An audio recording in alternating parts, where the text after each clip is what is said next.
Hello, everyone, and welcome back to Deadlands Wayward Guns. As always, I am your host, and Marshall, that's what we call a DM around these parts, Beatrix Funny. But before I get ahead of myself too much, let me make sure that I give the stars of the show their time to shine. So we are going real quick like to go through everyone's bios. So as we go, tell the fine folks watching who you are, what you do when you're not playing a Wild West character, and then who you were playing in the Wild West game that we're running here. So, starting from the top with Epitome. Hi, I'm Epitome. I am currently figuring out snackages.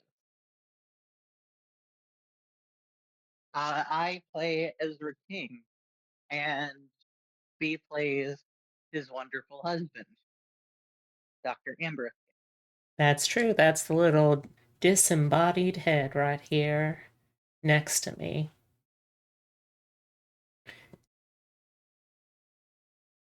And, I don't know what else to say.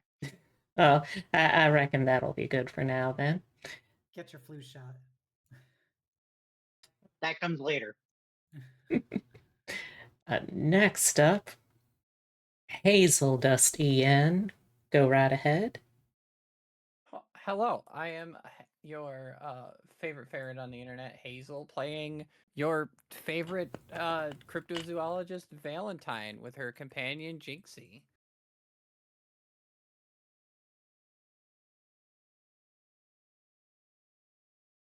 And then we have. That's all I got.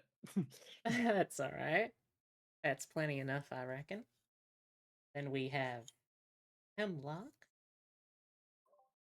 Hello, I am Hemlocke. I play Parrot, your rootin' tootin' circus freak shootin'. I don't shoot circus freaks. I am one. That implies that you shoot Sniper. circus freaks. I mean, we never know. Let's I not rule moved out the furniture all day. possibility of needing to shoot Look. circus freaks. If they're asking for it, they're asking for it. You know, you agree on that? I don't like that as an option, B. Well, don't worry, they probably wouldn't be freaks that you know. Probably. Different freaks. That makes it okay. As long as they're marginalized, that's all I care about. Gosh. Well, I'm gonna be done moving on Saturday. It's cool enough for me to wear my Full Metal Alchemist sweater while playing tabletop. Everything's coming up, Hemlocke, guys. Heck yeah. Hey, yo, everybody's on the frickin' up today. Look at that. Mm-hmm. Right. Seasonal depression, more like seasonal power. Depression never met her. I'm in my lane. I'm driving my cattle all the way to St. Louis. I am thriving. I'm barely beset by abominations and horrors beyond human comprehension. I can comprehend them. Sounds like a skill issue. Got him. Goodbye, hot girl summer. Hello. Fat girl Unhinged fall. fall. Hello, What? Totoro. Okay, welcome. Why do people keep saying they want me to fall down? It's Look, hot. fat bottom Here, he's girls trying to get roll inside. around. Oh, that's too bad for him. We didn't say how the. Well, I physics can't work. get him, and he's going to scratch the wood. Let him in. Fine. I don't know where he's going, but let him in. Fine. Well, while I'm doing that, Tyrus, go ahead and introduce yourself and your character.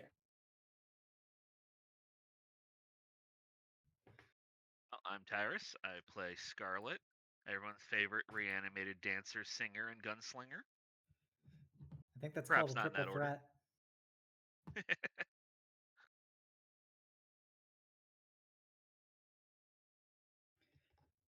great. My headset's doing that thing where I mute myself and it mutes all the sound. I hate that.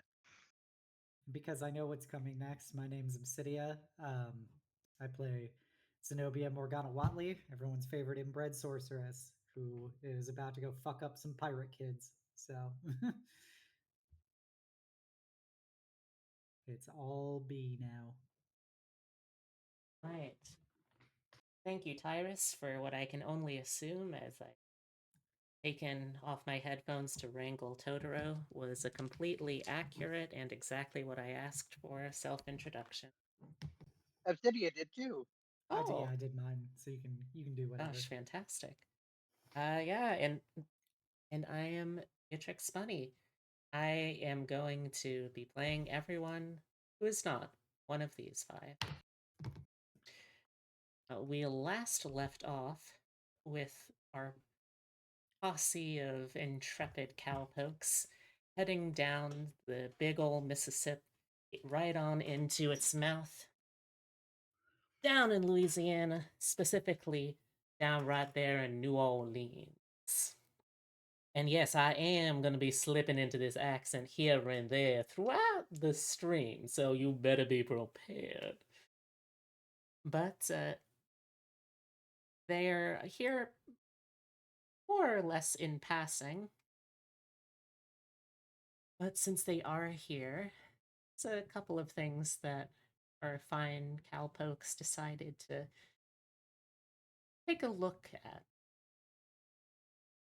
From Miss Vivian Nimue, our dear Miss Xenobia Morgana Hutley, received a intriguing rumor about a magical sword that seems to have provenance connecting it to famous and infamous pirate Jean Lafitte.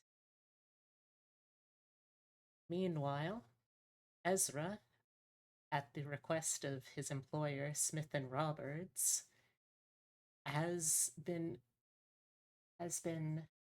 tasked with securing a licensing and distribution contract with one Ivo Gianetto, apparently a toy maker of some renown here in town. It last left off, I believe, if I'm remembering everything that happened.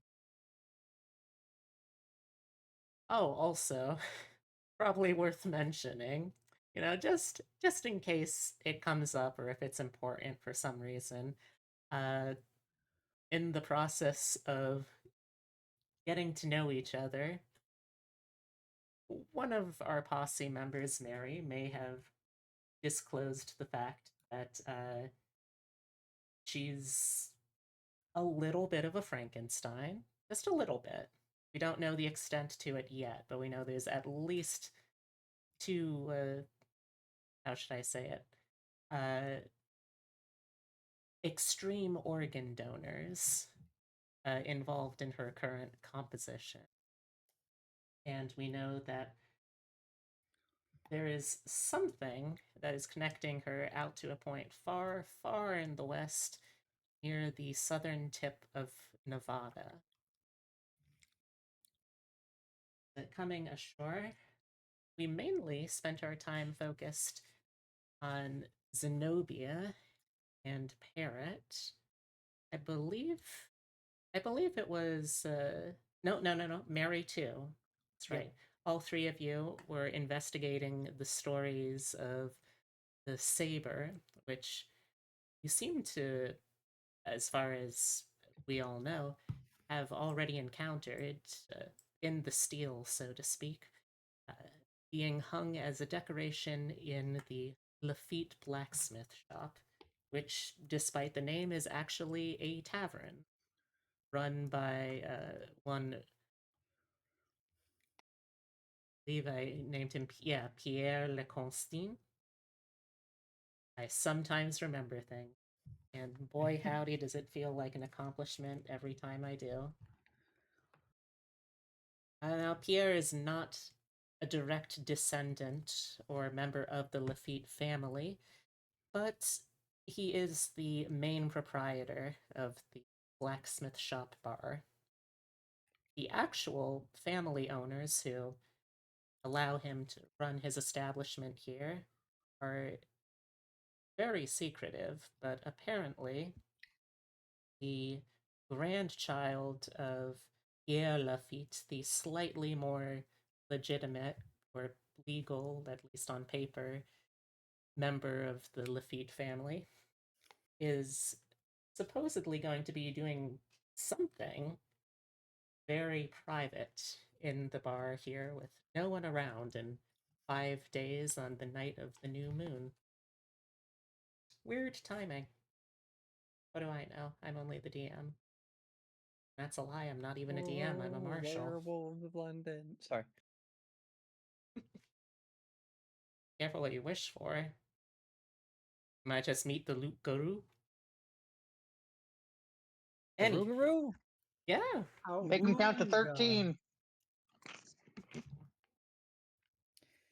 All right. Somebody wants to get knotted, apparently. First off, is my name Bow? No, as far as I know, it's Valentine. I missed some joke thread here, and I'm very confused now. Proceed. It would require a lot of explanation. All I can say to Bow is wow, and wow, would you look at the time? It's time to check in to see, during all that time, what our good friends Ezra and Valentine were up to. So, jumping back over, he's very I'm gonna have to stop eating delicately, my chips. he's very delicately putting a paw on the desk as if he's going to reach over, but actually transfer any of his weight. He just kind of like rests his hand on it to say like, there. Anyway.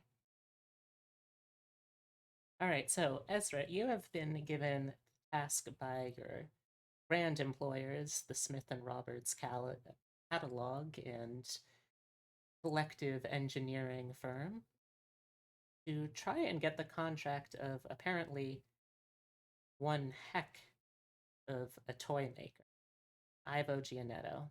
Fortunately, since it's a pretty simple layout of this part of town down here in the French Quarter, you're easily able to find your way over to Gianetto's Toys.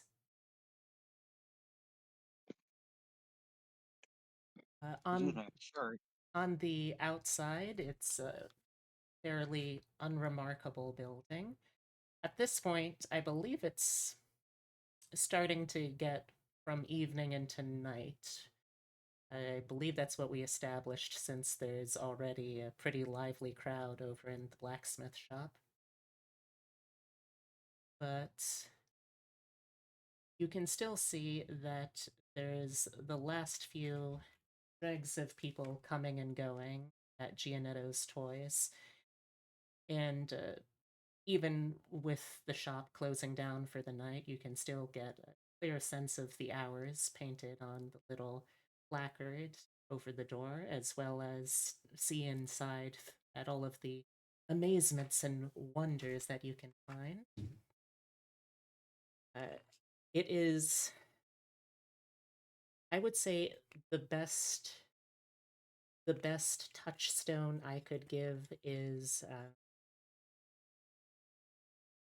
if anyone has seen the newer Willy Wonka movie, how it has the kind of candy factory-esque storefront, just like a very compacted version of the whimsy and wonder of the original, just a much smaller square footage. It's a little bit like that, except with toys. You can see everything kind of looks a little bit toyetic. There's pillars being held up by wind-up toy soldiers, or at least pillars made to look like them. There's a mobile of constantly spinning ornithopters and flying machines making their way round and round above the ceiling. You can see along the wall there is a miniature steam train running as well. And of course, looking around inside, you can see there's a lot of the more traditional toys as well. You can see there's plenty of balls.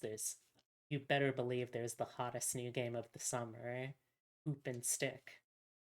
There's puzzles, there's dolls, there's not really such a thing as action figures yet, but if you can think of something that a child would play with, you can probably find it. Dirt. A cardboard box. I mean, a cardboard box, certainly. It's hard to beat nature's kind of market share of dirt, so I don't think Gianetto really bothered trying to stock it, at least not on purpose. So, what would you like to do? You can either So you try said they were closing? Yes, it's a toy store. Their clientele is generally either on the younger side or people buying for younger children or well, children, period. So you can certainly still interact, but if you would like to try to go in right now, you'll have a limited window of time, basically. Okay. So you can make a play, you can see if you can talk business with Gianetto, but you'll only have so long that you can do that in. Okay. Oh, and also, there's absolutely penny candy barrels. You can see there's a couple just lined up along the near wall to the door. There's little paper bags, they've all got their own little tin scoops. And there's a mouth-watering variety in there, Valentine. You're just gonna let that go by, whether or not you can legally acquire it tonight?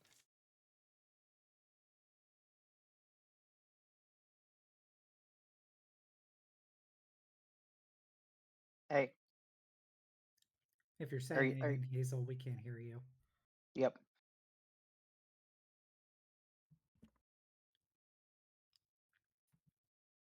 Huh? There we go. Now we can somewhat hear you.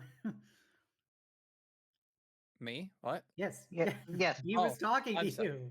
I'm sorry. My spouse, my wife, had to tell me something important. I apologize.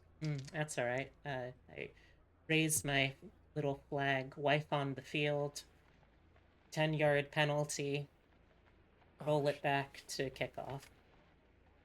okay. We're punting on the 4th down. Got it. But yes, in addition to the toys, which are all well and good for whatever Ezra is here for, you do see there's a row of barrels of penny candy by the door as well. Okay. All right, but yeah, you'll have a limited time tonight if you're looking to shop or talk with the proprietor, but I open the floor to whatever y'all decide to do. I want to see what Hazel does first. Okay. Hazel's probably gonna start looking to pick up some candy and maybe grab a deck of cards, a couple decks of playing cards, and meet back up with Ezra before they cash out. I think Ezra is going to go into the store and appear as though he is intently browsing. He wants to get a good lay of the land, a good idea of what the proprietor has to offer before making a formal offer himself. Trying to see what he could realistically see in the catalog as a hot selling item. Okay. Reconnaissance. No, Yeah, I understand. well, just a quick point of reference though with Ezra here. Would have Ezra and Vale like talked about stuff on the way there? Like, I would mean, have you're Ezra certainly told her? welcome to have. Yeah, I think he mentioned that this is part of his job. He's Okay. trying to see if he can get this toy maker of notoriety to be a part of the catalog. I.e. an Okay, so eccentric that way she weirdo. does. Yeah, I was about to say that way she does know like what's going on. Yeah, yeah, he's Okay. not keeping it a secret. Okay, yeah, because remember, Val is still very new to the party and doesn't know a whole lot. Oh yeah, She yeah. No, barely knows about the disembodied head. She doesn't know about that at all, actually. Wait, really? yeah, Oh, damn. yeah. I think right now she's the closest to finding out, and that's just because Ezra's holding a closed bag Oh my Yeah. gosh. in proximity. That's it. They waited for Vale to leave the room every time. Oh, all right. Damn. Okay. Yep, she has no idea at all. Just as a quick question, you wouldn't happen to have like the curious hindrance, do you, Valentine? I don't think so. I genuinely can't remember it, but it feels like in character, and I might have I might see if this is a good moment. Ezra is curious though, if that changes anything. Well, I I think mean, it's you're more of her looking in your bag kind of thing. yeah. Ah, No, she does not. She has Okay. anger and intolerance and pacifist. All right. Ooh, Yeah. you're Then, racist. Let's go. like you're What'd clearly you- able to see that you know he's got a bag with him that seems to be very important to him, but like you don't feel any particular drive or fascination with finding out what that might be. You know what? I will give you a roll for it. What with the fact that he carries that bag around so often and she's never really vibe checked the group, like is there like I don't want to call it a vibe check obviously because like roll for vibe check. I mean, But, that would like, probably be scrutinize. that would probably be a scrutinize. Yeah, that's our equivalent that's what of I was insight asking. Like, here. does she feel threatened by this at all? Because she's never been one-on-one with really anybody. Yeah, you can give me a scrutinize for that. I don't feel like this is going to be a very high roll. It's under what, cognition? cognition. Okay. Oh, Unskilled also, 4. yes, Obsidia. Thank you for reminding me. Yes. Since we are starting a new session. Roll, stop that. Oh, come on, I think the boy wants to Here, Right, why don't get we... get you. Arm it. Yeah, okay. The perils of house cattery. Speaking of cats, I don't think Jinxie or I feel any threat from this. For those playing at home, Val rolled a 4. Jinxie rolled a -3. Jinxie has like an almost That's impressive. like a Bodhisattva level of acceptance of those around her. It's just a cat. The cat's just like, it's a person. Eh.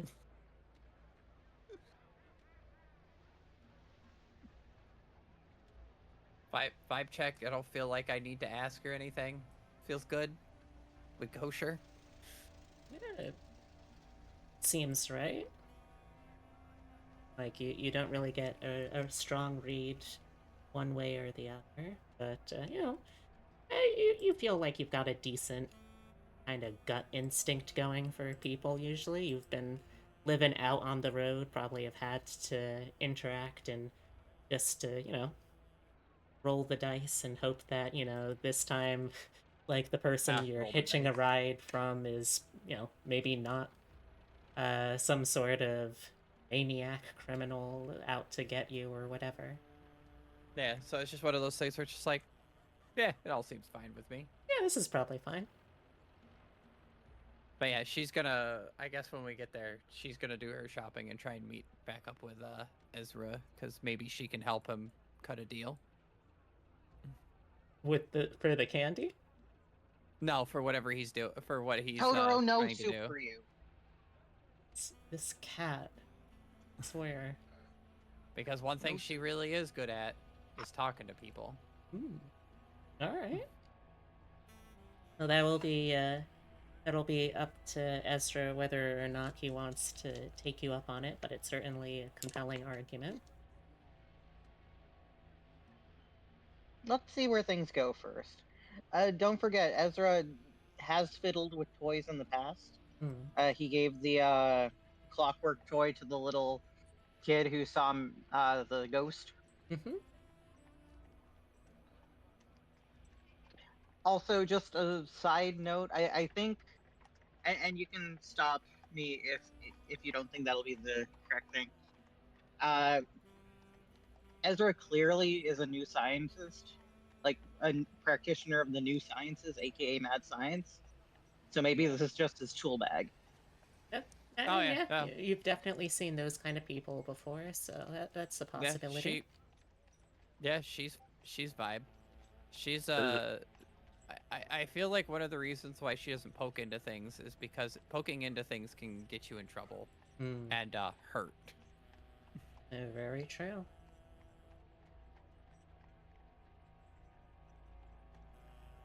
Right. Tyrus, don't just leave that in chat. I didn't want to interrupt. Other people were talking.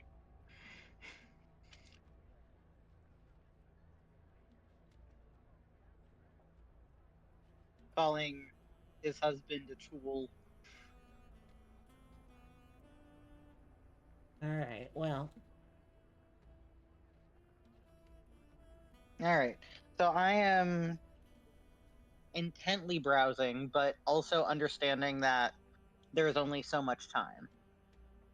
Since we are under a time crunch for this first visit, give me a die roll of cognition size, but using knowledge engineering for a number. Okay. Hold on. I gotta find it. Alright, so that's 48. I'm just going to roll my scrutinize just because it's a one click. Sure. It'd be the same thing. That's a 7. So, on a 7,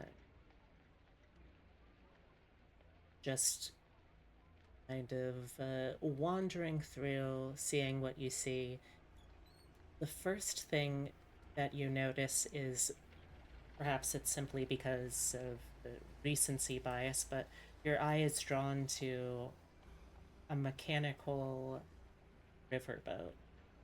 Like, it looks like a full-size riverboat of the 2-paddle wheel variety in exacting miniature, but you see there's another version of it that has the top removed, and you can see there's a series of knobs and gears inside, and it looks like you can preload into this a course of action to take that then over time, sort of like say a music box will then gradually play back, or a player piano will play back the pre-programmed course of action. It looks like you can program directions into the boat before you then just let it go about and follow those. Okay. Did you want to keep That- looking, or? I'm a little curious about this. How does it look waterproofing wise? Because if water gets into those mechanisms, that would be detrimental. But this is something made for water. Certainly. It looks like there is very tightly sealed hole within this little paddle boat. It's I wouldn't say it's like full ship grade, like you're not seeing pitch and tar used to seal the inside of this, but it's certainly good enough to go in, say, a tin wash bin, and you could easily see this being handled in something like the depth of water you would see in a creek, stream, shallow end of a river or lake.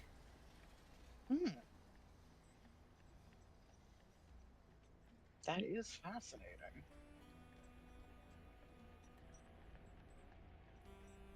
Do I find anything else with my 7, or am I focused on this right now?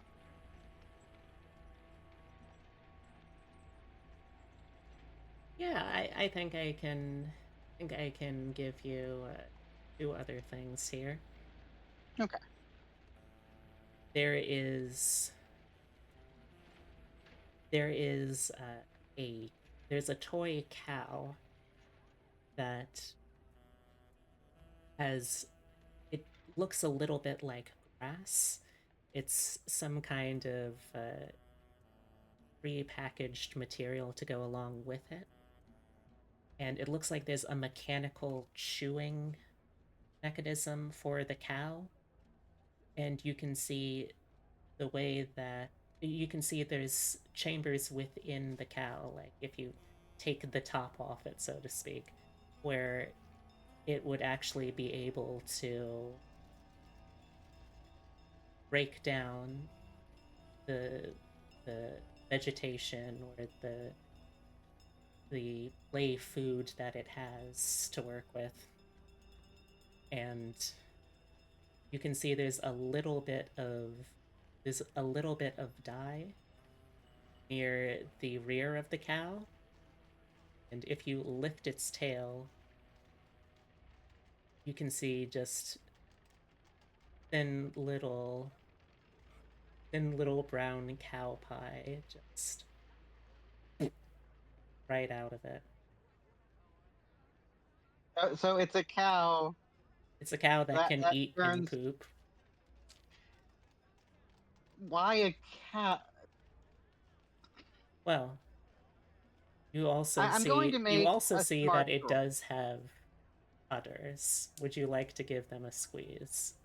Yeah, you know what? Sure. I'm curious. Well, There is, as you squeeze, a little squirt of chalk-colored water that just comes out of it. I'm going to roll my smarts because Vinny is thinking of something, and I'm not sure if Ezra would connect the dots. Okay, interesting. I think an 8 is enough. Mm-hmm.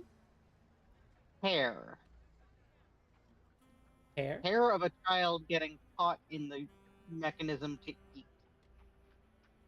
It's fair enough. This is a marvel, but as a toy, I do not believe this would necessarily be one of my options that I would pursue for Smith and Robards. Fair enough.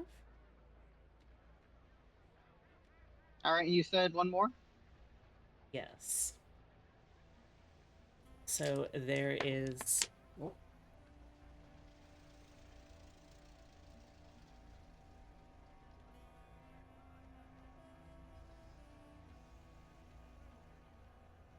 So the third toy that catches your eye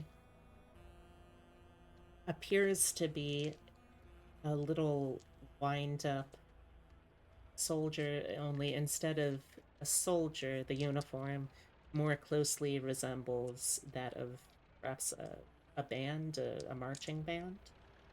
and you can see that its hands are empty, but on the shelf beside it, there are several different instruments, and you can see that there's little pegs coming off of toy figures' hands that seem to coincide with little indents and holes on the parts of the instruments that are aside it there.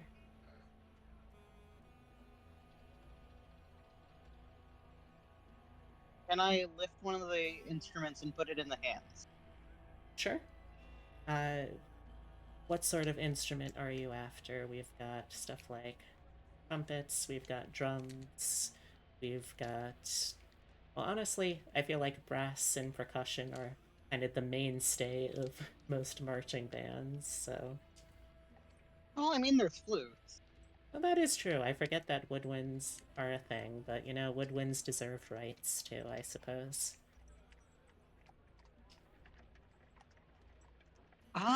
Let's do a trumpet. That's a pretty standard thing that a child would think of for a band instrument. Alright. So the hands naturally fit into the grooves and indentations on the instrument. And the little wind-up figure sits there waiting. I will wind it up. Wind it up for maybe half a minute or so and set it down, and the little figure straightens its back and raises the instrument to its face, and you can hear a little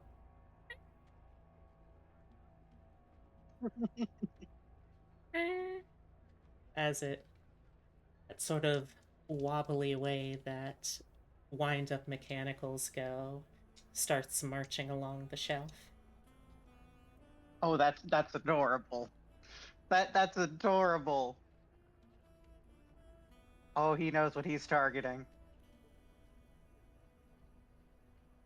What is this one called? It looks like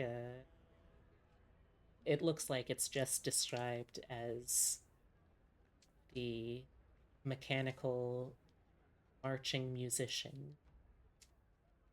That's so cute. All right. He knows what he's targeting.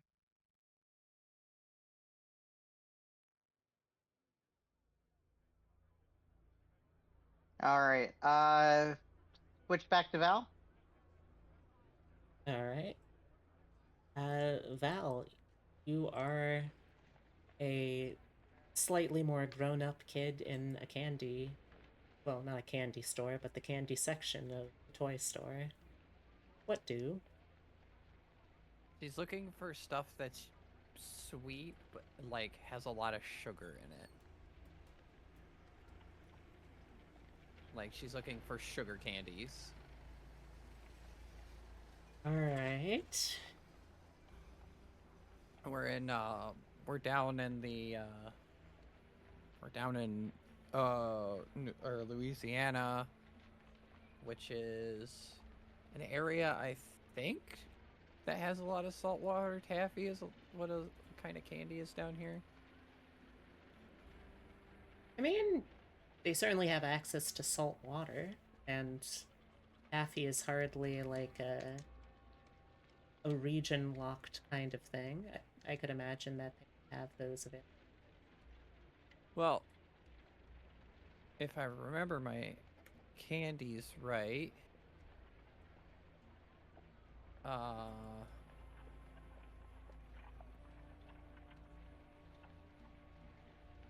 maybe not. Hold on. Virginia, Carolinas. Oh, never mind. I'm in a whole different direction. I don't know what kind of candy would be found in this area. Let's see. Well, I mean, Google 1870s New Orleans candy and see what comes up. You know what? Why not?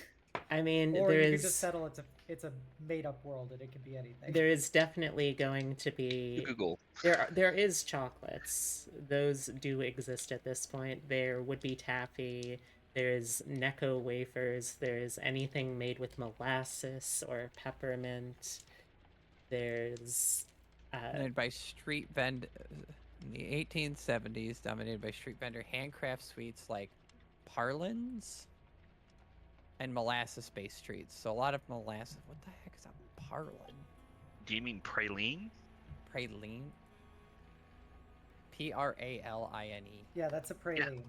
Oh, praline? Oh. I was just about to post a picture of one of those. Oh, Yeah, it's like a sugar and like nuts basically. It's usually pecans, the most common praline.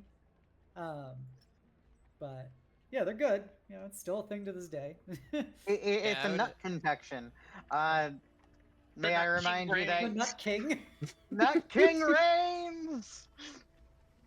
somewhere in St. Louis, a nutmonger sheds a single tear. Oh, apparently this is this is where a lot of commercial candies were vended early on too. I think in this particular neck of the woods, we're definitely looking at pecans or pecans, depending on where you're from. Yeah. She's As just gonna many get a of- variety of these. She might get some of these and like some molasses candies and like mints or whatever she can find. As many things that are evil, the origin of the praline is French. Oui, Makes oui, sense, ha, ha, praline ha, is French. baguette. It's a French word. Alright, so penny candy is usually priced by either weight or by candy count. So let's see. How do you want to do this one? So yeah, caramelized. She's probably gonna find some like caramelized onions, the praline, Caramelized onions? Hold Caramelized on. or onions? almonds. I don't know why I said onions. I was like, what? What? Goddamn! I mean, Classic I love me some Parrot. caramelized onions, but I Okay, wouldn't I'm call gonna- them I'm gonna- candy. Get her ass! A nice burger over here. We're gonna get some caramelized onions and hand them to the group. No, I'm kidding. Oh my Caramelized gosh. almonds. dying. Apparently, I have dyslexia and don't even know about it. But yeah, caramelized almonds, taffy mints. You know, just a variety of stuff. She's not too picky. Alright,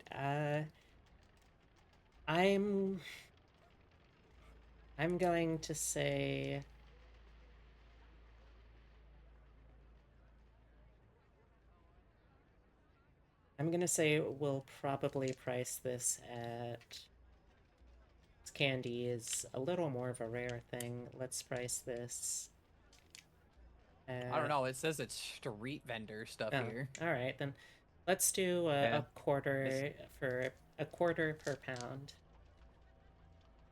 A quarter per pound. Mhm. We'll do. How many pounds do you think I will need for this adventure until we travel again? A pound, maybe? I could Yeah, say we for have sure. at least 5 days till the second adventure, so like, How many much pounds of do you candy go can you eat in a through? week? Yeah. What's your 'cause the consumption rate? So we've As never a- actually mathed this out. She has hankering, so like sweet tooth hankering Mhm. As at a -3, Oh, so which man. is pretty bad. Try to pick up diabetes as your next hindrance. Apparently. As an IRL sweet tooth aficionado, the answer is yes. I'd say 2 pounds should be fine for at least for the next 5 days or so. Yeah, so I'd like say we'll just get the hankering restock can be before the next compared adventure. to like any sort of severe thing here. Yeah. I want to The say issue 5 is we pounds of never gummy bears mathed out. in an evening. Mm. Yeah, we just never mathed out how much it is. Well, yeah, let's see. Well, I'd it- say 2 pounds Yeah. for 5 days. like if how much in the way of like coffee beans does it take if you're grinding and brewing yourself? Does it take to make like 1 cup? Oh, I have no idea. I don't do anything with caffeine. I don't Pretty much know. just like a handful. Okay, so then, yeah, I mean, like, if we're using a similar serving size here, just for the sake of ease of, like, how much candy, at what point does candy consumption stop being just like, oh yeah, this is a silly little quirk, and like, oh, this person actually kind of has a problem, like, on a regular basis? I Oh, feel yeah, like like we're she's probably looking like that. yeah. I would assume she's always like, depending on the candy she has, like, because if it's like, it's caramel or like taffy or something, that stuff lasts a long time. Gum, mints, they can last you throughout it, for a couple or half an hour or so, depending on what you're doing. So if it's a mix of stuff, I would say 2 pounds would be enough for 5 days. Because, like, there's probably, like, regular candy, and then there's candy, like, gumdrops, and, like, stuff that she's going to chew on over the course of over time. So, I think 2 pounds is good. Alright. Works for me. We can always come up with a more detailed, like, amount later if you want. And how much for the playing cards that she may or may not have found in the shop? Let's see. I don't think there's. I didn't see him in the price list unless I'm blind. It is definitely priced in the. That's a items. quarter for a standard deck of playing cards, unless you're specifically looking for like a deck of playing cards that they would have here that might be for magic tricks, in which case that'll cost, yeah, that's a $5 deck of cards. Oof, rough. Hey, She'll buy one of each. Okay. You can add deck of playing cards and deck of playing cards parentheses fixed to your inventory once you check out. Make sure you. Okay. I will say, they do look identical in terms of iconography and like the backing and all that, so make sure you're keeping track of which is which. I mean, I would assume she knows.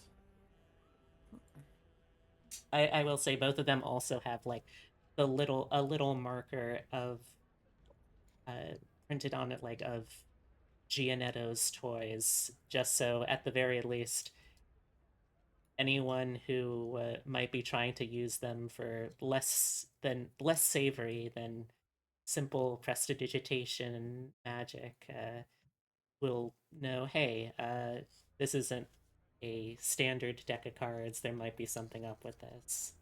Oh But yeah, if they take a closer look at it, 100%. yeah, so like, technically you could use them to cheat at card games, but Nah, she wouldn't do that. Okay. Gambling's not her thing. Okay.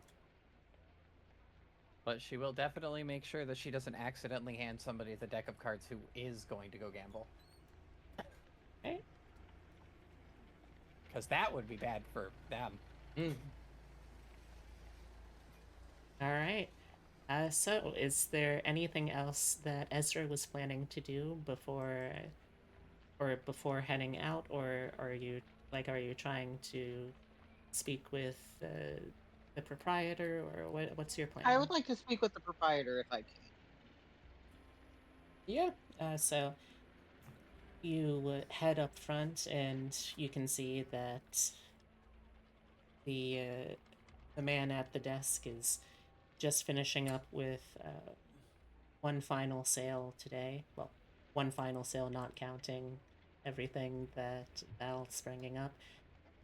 It looks a little bit like at first glance, it just looks like a yo-yo that this small girl has, but then as it goes down, you hear it makes a boom, whoop noise when it goes up and down. Oh, her parents are going to hate that. But slide whistle yo-yo aside, as he wraps up his business there, he turns to face you, and he He looks kind of like... He looks like how you imagine someone's kindly old uncle would probably look. Sort of reddish tanned skin, bushy white whiskers and eyebrows, got this sort of little twinkle in his eye. Not quite, I would say, like, well, this image of Saint Nicholas didn't exist yet, but we're not talking like bowl full of jelly, that kind of figure here. This is within human means, avuncular kind of person. Okay. That's a fun word for the day for all y'all. Avuncular. It Avuncular. means relating to or being like an uncle. Big fancy That's words. a new word for me too. Fun. That's not my third favorite word. Avuncular. So he adjusts his tiny little spectacles and looks up at you two, but eyes the large paper bag full of candy and the decks of cards. Yes. Hello, how can I help you? Are you all set to check out? I am. I believe so. Wonderful, wonderful. Let's get you all checked out then, miss. Let me see what we have She's here. she's gonna look at him real quick and be like, "You wouldn't happen to have any cat toys, would you? Cat toys, cat. Like feather toys?" Hmm. She kind of looks at Jinxie, who's been riding on her shoulder the entire time. Oh, toys Cat for your toys. pussycat. Yes, yes. I think I could. I think I could whip something up. I don't have anything prepared. The only cat toy I usually have here is this one. He holds out this little toy. It's a curled up cat about palm size. He turns the key in, and you just see the cat gently vibrate, and you hear a. Does Jinxie react to this at all? Um, I mean, it's definitely it is definitely a very small thing making cat noise. So I think she's the sort of cat I feel like who is not like actively nosing it like, "Oh, what's this? What's this?" But she definitely is looking at it with a kind of skepticism that I feel is a kind of a cat's default face expression. Hmm. An interesting thing. But I have a real cat, so I don't really Hmm. maybe like I don't know, like a string. I don't know. Certainly, certainly. I am certain I gonna find something just perfect for this pussycat. I are you here overnight? Yes, yes, we are. Come back tomorrow morning. I will have ready for you a pussycat toy. She'll just give Jinxie a little forehead scratch. Okay, I appreciate that. All right, now let's see what we have here. We have one deck of playing cards, one deck of poker prestidigitators, 2 pounds of mixed candy.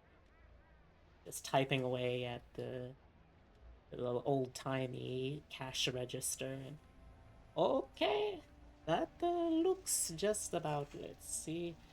That is $5.75. She'll Hmm.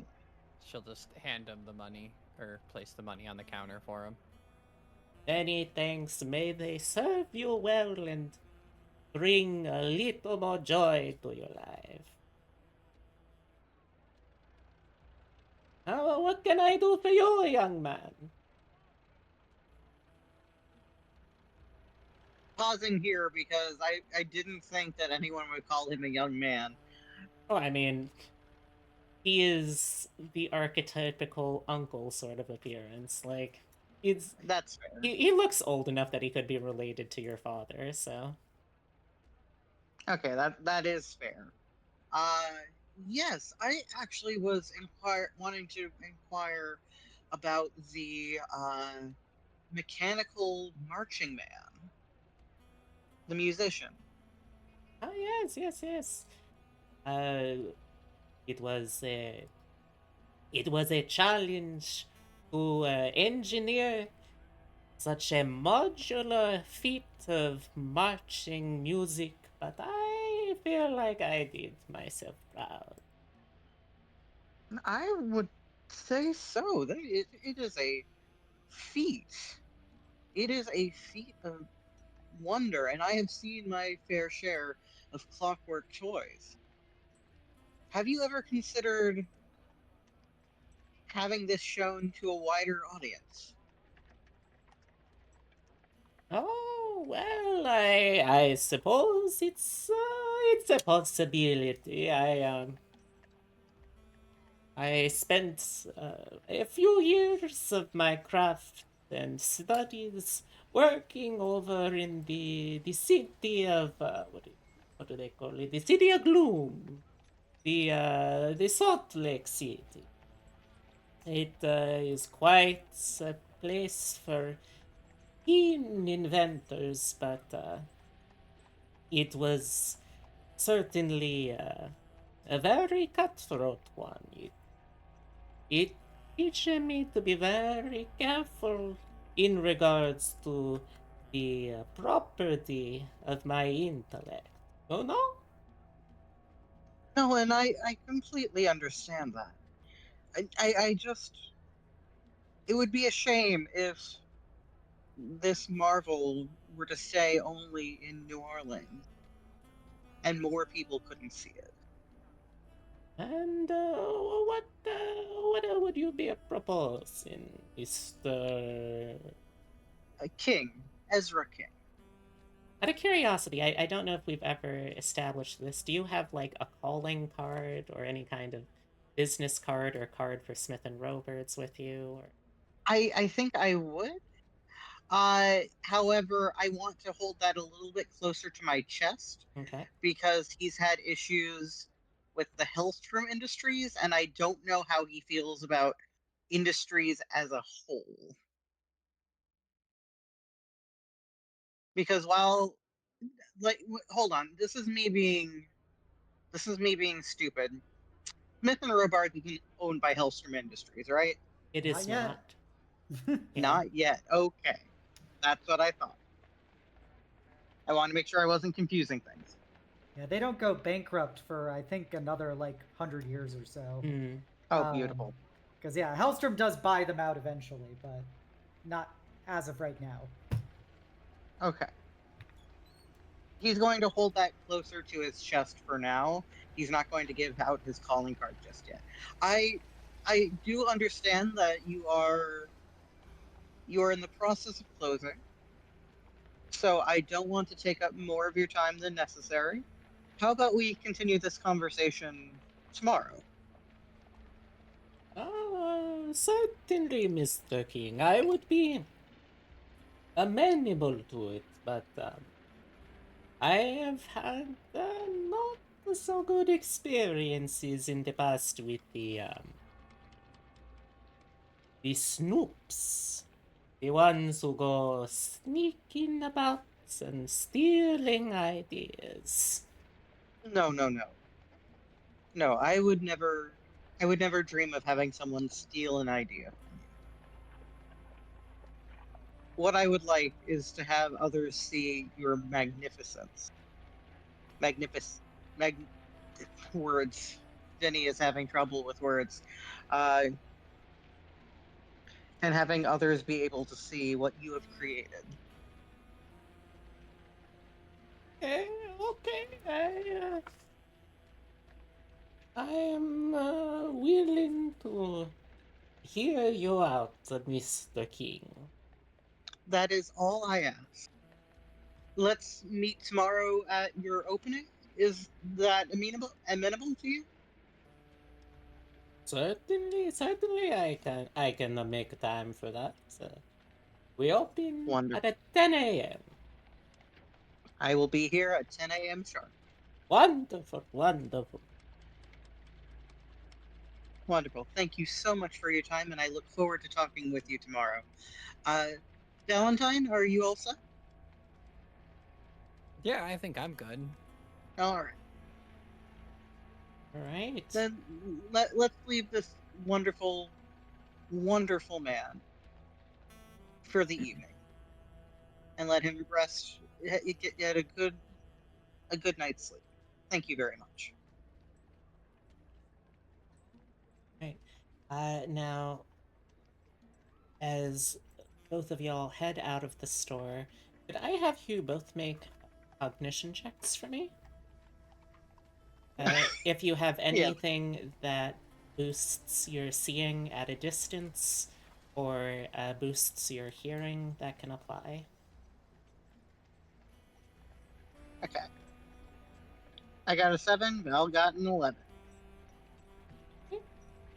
Let's see. Their roll is...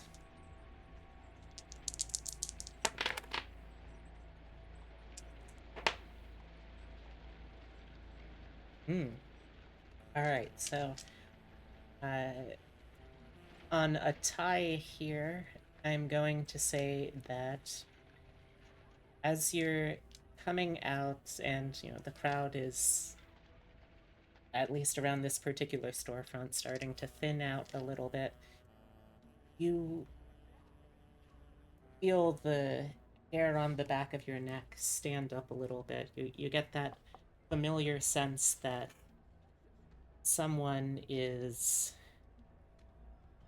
looking your way, and you're able to, looking around a little bit, notice just as the crowd starts to clear up a little bit, Ezra, you notice that there's someone on the corner who seemed to have been looking directly at your direction as you came out before hastily turning and leaving. A Valentine on an 11.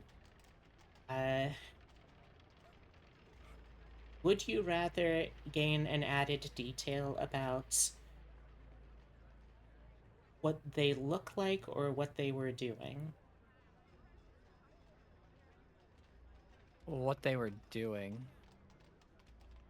So, as the setting sun cast its rays across the city, you were able to spy, glinting against the sunlight, the distinctive shine of a glass lens, a camera lens. Rather small, though, for a camera, and certainly a fair bit more advanced than the big to-dos that you're used to seeing, but with their flash powder and their cloaks that cover up the photographer. But you distinctly saw what looked like a small camera that they were holding, aimed at the storefront. It just looks like a camera. There's nothing like... There's nothing else that I recognized attached to it? I wouldn't say recognized attached to it, but I think part of the remarkable thing here is you recognize all of the parts of a camera that you know to be a camera, like, the general shape. You could see the lens, you could see the kind of barrel of the camera, you could even make out a little bit of a viewfinder, but the sheer size of it, how small and how compact it is, was very unusual for just a run-of-the-mill, mundane camera these days. That's some remarkable engineering that it would have taken to make such a small and portable camera. She's gonna like kind of like nudge Ezra, because I would assume she sees Ezra looking in that direction too, right? Yeah, he would definitely be looking in the direction, considering they were looking at us. They were looking in your direction. Yeah. Ezra, I don't know as much about you. I don't know about this stuff as much as you do, but that's like a camera he's holding, right? I couldn't tell. Whatever he was holding was quite small. I think like with the prompt supplied of like, was that a camera? I think that Ezra has almost certainly, you work for essentially reviewing new products, new inventions that are cutting edge tech. So I think the idea definitely seems plausible. Like, you've heard of there's this new kind of camera they designed for the epitaph, the yellow papers, the newspaper that goes around a lot of the western sides of the country. But that camera was remarkable because it was capable of catching images that were actively moving in clear still images. But like, yeah, the Prince machine that I have parts of. But like, the idea that this is full on a compact camera, it's certainly plausible, but it strikes you as very advanced, either something that perhaps someone else who's an engineer could acquire, or has some kind of particularly wealthy backing to them. Definitely curious that it shows up here. I'm going to roll a d20 because he is both curious but cautious. Okay. High, he goes after them and indulges his curiosity. Mm-hmm. Low, and he indulges his cautiousness and does not. Okay. Fun. That is very curious. Yep, that's a nat 20. It's hard to get much higher than that on a d20. Okay, I so want to make sure that I'm sorry, I Hmm? can't remember the name of the guy. the Gustavo? the toy shop owner, Yes. Ivo Ivo. Gianetto. Gianetto, thank you. Well, I last name don't Gianetto. want Yeah. Gianetto to think that we are actively trying to steal things. And if that camera was trying to steal ideas, I think it would be in our best interests to apprehend them before any intellectual property gets stolen. Shall we? Yeah, I'm right behind you. All right. Okay. So you have a couple of factors to consider here. First is how closely you want to try and follow them. Although I suppose before that is making it around the corner to where they were standing in time to spot them at all.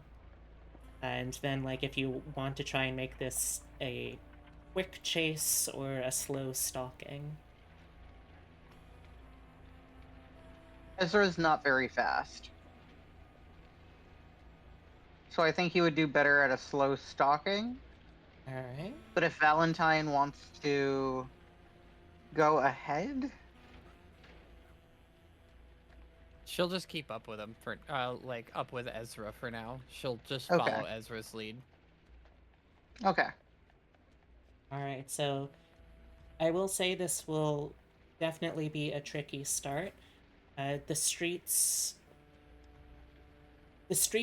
are still like fairly busy, which I'm gonna say is actually, while normally that would be a detracting factor, that's actually something that's helping you here, because this is, whoever this person is very clearly saw what you two look like. So if you're going to approach, the crowd is going to be as helpful as it will be hurtful to that cause. Okay. So I'm going to say the first roll here, I am going to roll. I'm going to roll a sneakin', and y'all can try and counteract that with a cognition roll. Okay. To just get the initial spot of where they are in the crowd again. Can I have Jinxie help out too Sure. in this case? All right. So you said cognition roll, right? Yep. Let's say specifically this can be a search roll. You're searching them out in the crowd. Let me see if my search is better. Hold on. My search is better. Can I reroll? Yeah. Wait. How do you tell if it's better? It says I have 1 in it, right? Does that make it better? No, it doesn't. Can I? So on your sheet, you have. Hold on, let me open your sheet actually. So it's search 1, which means I get to only roll 1d10, right? Yeah. Mm-hmm. Yeah. It's not additive. So I have 3d10 in cognition. Could I change that out because I misunderstood it? Yes, you can use the 3d10 cognition, I think. Okay. Is that okay with B? Yeah. Okay. So then... Not much better, but better. 9 is still good. I'm going to spend some white chips myself. See if I can give them a little better of a chance here.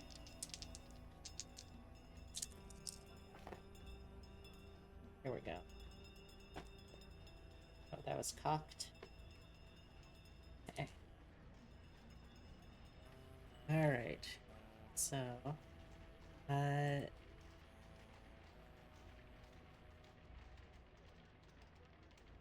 yes, so with a 9, that is just enough to catch a look at the person in question.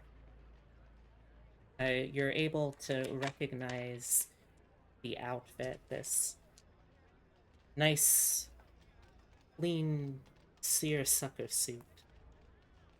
And you're able to get a bead on them, Val, and you're relatively sure that they haven't clocked that you are following. For the Okay. 13, though? Oh, a 13. Yeah, that's absolutely able to do. Sorry, I missed that one. No, that's okay. I just want to make sure if there was anything else I could glean. So I'll say that currently they are about a little over half a block ahead of you. Okay. Do you want to try to close that gap to make the roll to keep track of them easier, or do you want to stay behind at a distance to make it harder to be spotted? I think he's going to try and close the distance.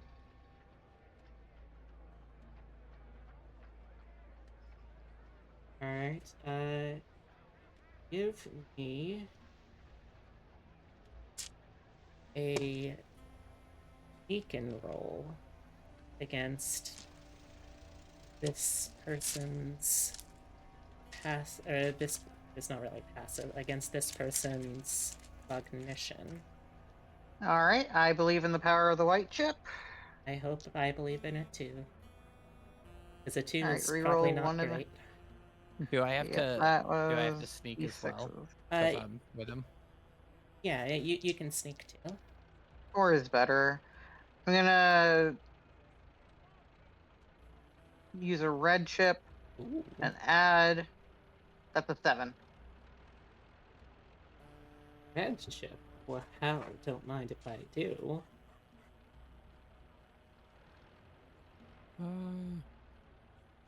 You for the chip. Don't say I don't ever give you stuff. Nimbleness. There we go.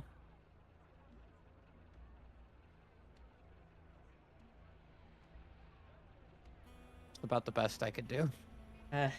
What's Jinxie's sneak at? I imagine as a cat she has to have at least. She probably has the best sneak of all of you. Yep. 40-10. Yeah. A 12. So. If I notice he spots us, or even me, I'm just gonna send Jinxie with Ezra, so that way I can keep track of where at least Ezra is. Alright, well, first let me roll. They've got only 2 dice for cognition, but they're pretty large dice, so... Yeah, that is an 11, which is going to spot the 2 humans. It is not enough to spot Jinxie, though. So, like, She's gonna. I think that gonna- you see there's kind of a furtive look over the shoulder, and like their eyes narrow a little bit, and you see they're starting to pick up speed and starting to weave into the crowd. But you do get the sense that that they only noticed the 2 humans. I'm gonna look at Jinxie and go, "Be careful. Follow him." Jinxie slow blinks and hops off your shoulder. Okay, how do you want to handle this part? So I would imagine that Jinxie, I'll be able to follow Jinxie at least, right? I'll have like an advantage to see her. She's my cat.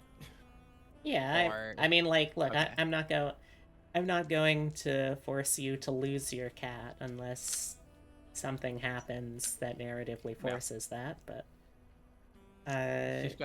she's gonna look at Ezra and go, "Follow Jinxie, stay back." Right. Okay. all right, so Jinxie leaps on ahead and starts soft stepping her way through the crowd. She weaves this way and that. I have to say, she's probably the best at following somebody through the crowd. She's small. Yeah. You would think that she would lose track of one person and, you know, all of that big crowd, but no, she's managing to hold her own pretty well here.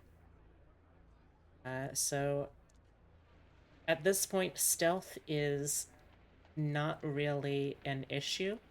I'm going to ask you to make a... your choice of either another sneaking roll or a tracking roll for Jinxie to be able to follow long enough to see where this person ends up. What is tracking under? I believe that's... I want to say that's Cognition.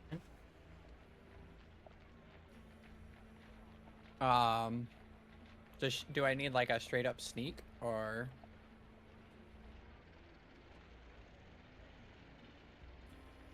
I Or mean, is you her, can make sneak roll if you or want. is her nimbleness still okay? It would be a sneak roll.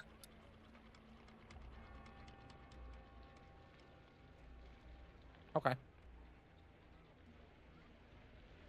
Hey. Alright, as we slowly close in on the end point of this little trailing, let me roll one more again.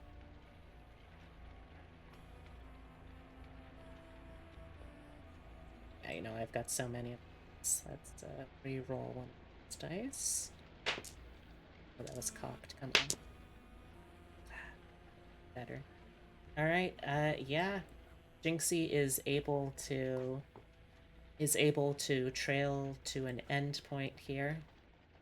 And as you as you gradually get caught up with her, you can't see where the person is initially in the crowd, but Jinxie kind of looks up at you and nods a little bit and tilts her head and turns back towards where she came from. Okay. Are you following? Yeah, they'll just follow Jinxie. Like, Jinxie Yep. is smarter than your average cat.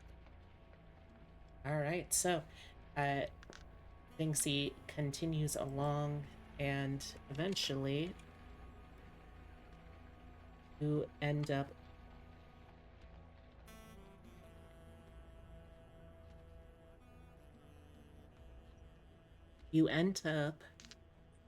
at the street front of a very familiar building.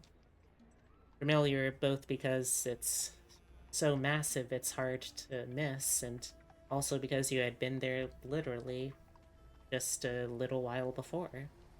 It is the Hotel St. Louis. Oh, Interesting.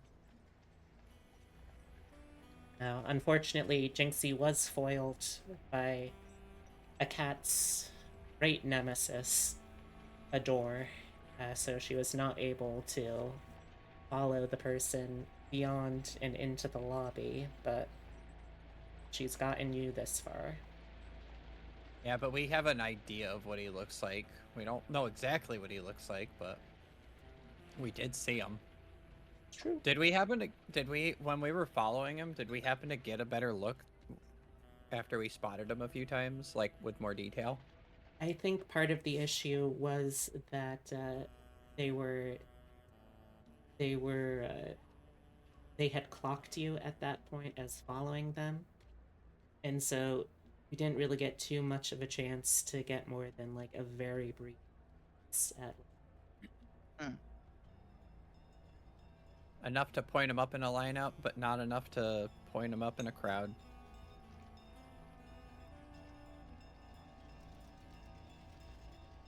excuse me.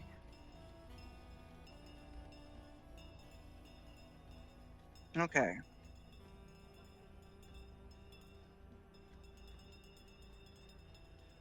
That's going to make things difficult then. She'll just kind of, Val will just kind of look at you and be like, "So now what?"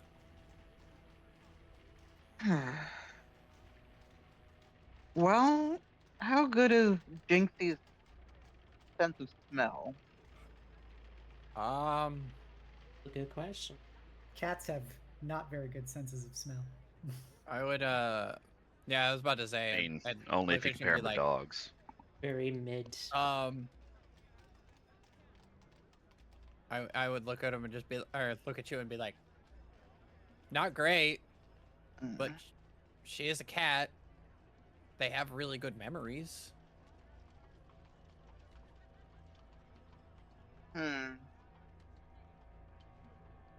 He bends down to Jinxie and goes, "If only you could talk." Meow. Meow. Jinxie blinks. She talks in cat. Meow. Exactly my concern. Yeah, Okay. we'll put her arm out so Jinxie can run up to her shoulder again, and just be I like, guess we could ask the front desk Yeah. who came in recently. They may have had, I don't know. Sorry, I'm having a yawning fit. Vale's gonna look at Jinxie and be like, "Do you think you could spot them out again?" Jinxie looks to the side a little bit, seemingly following some small insect. She sits in thought and looks back up at you and kind of looks off to the side. Jinxie didn't get a very good look either, did she? Not particularly. She might be able to recognize their feet. A lot of feet that she saw.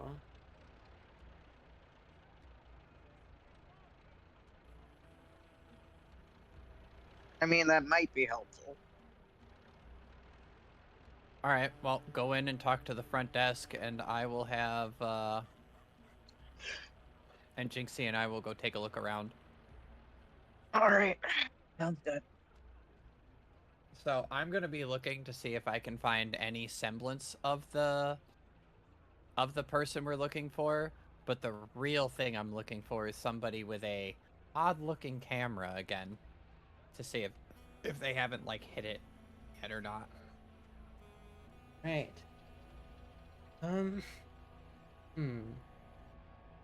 So that way we're attacking it from 2 different angles. No, that's a good idea. All right. At this point, also, I can say that as you're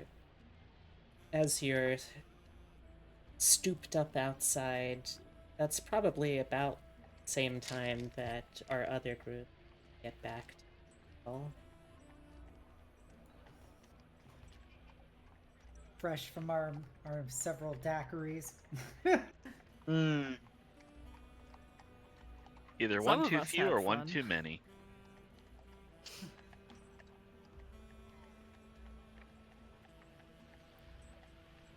Are you guys intoxicated? No. No, of course not. We were simply prying about of information. I'm honestly not sure, like, is Xenobia able to tell when she's drunk? She's got 40-12 vigor. It's very hard for her to get inebriated in the first place. That's a good point. She probably has never been drunk in her life. Oh, At Lord least have not mercy on drunk. Well, if she drunk. was going to be, here would be the place.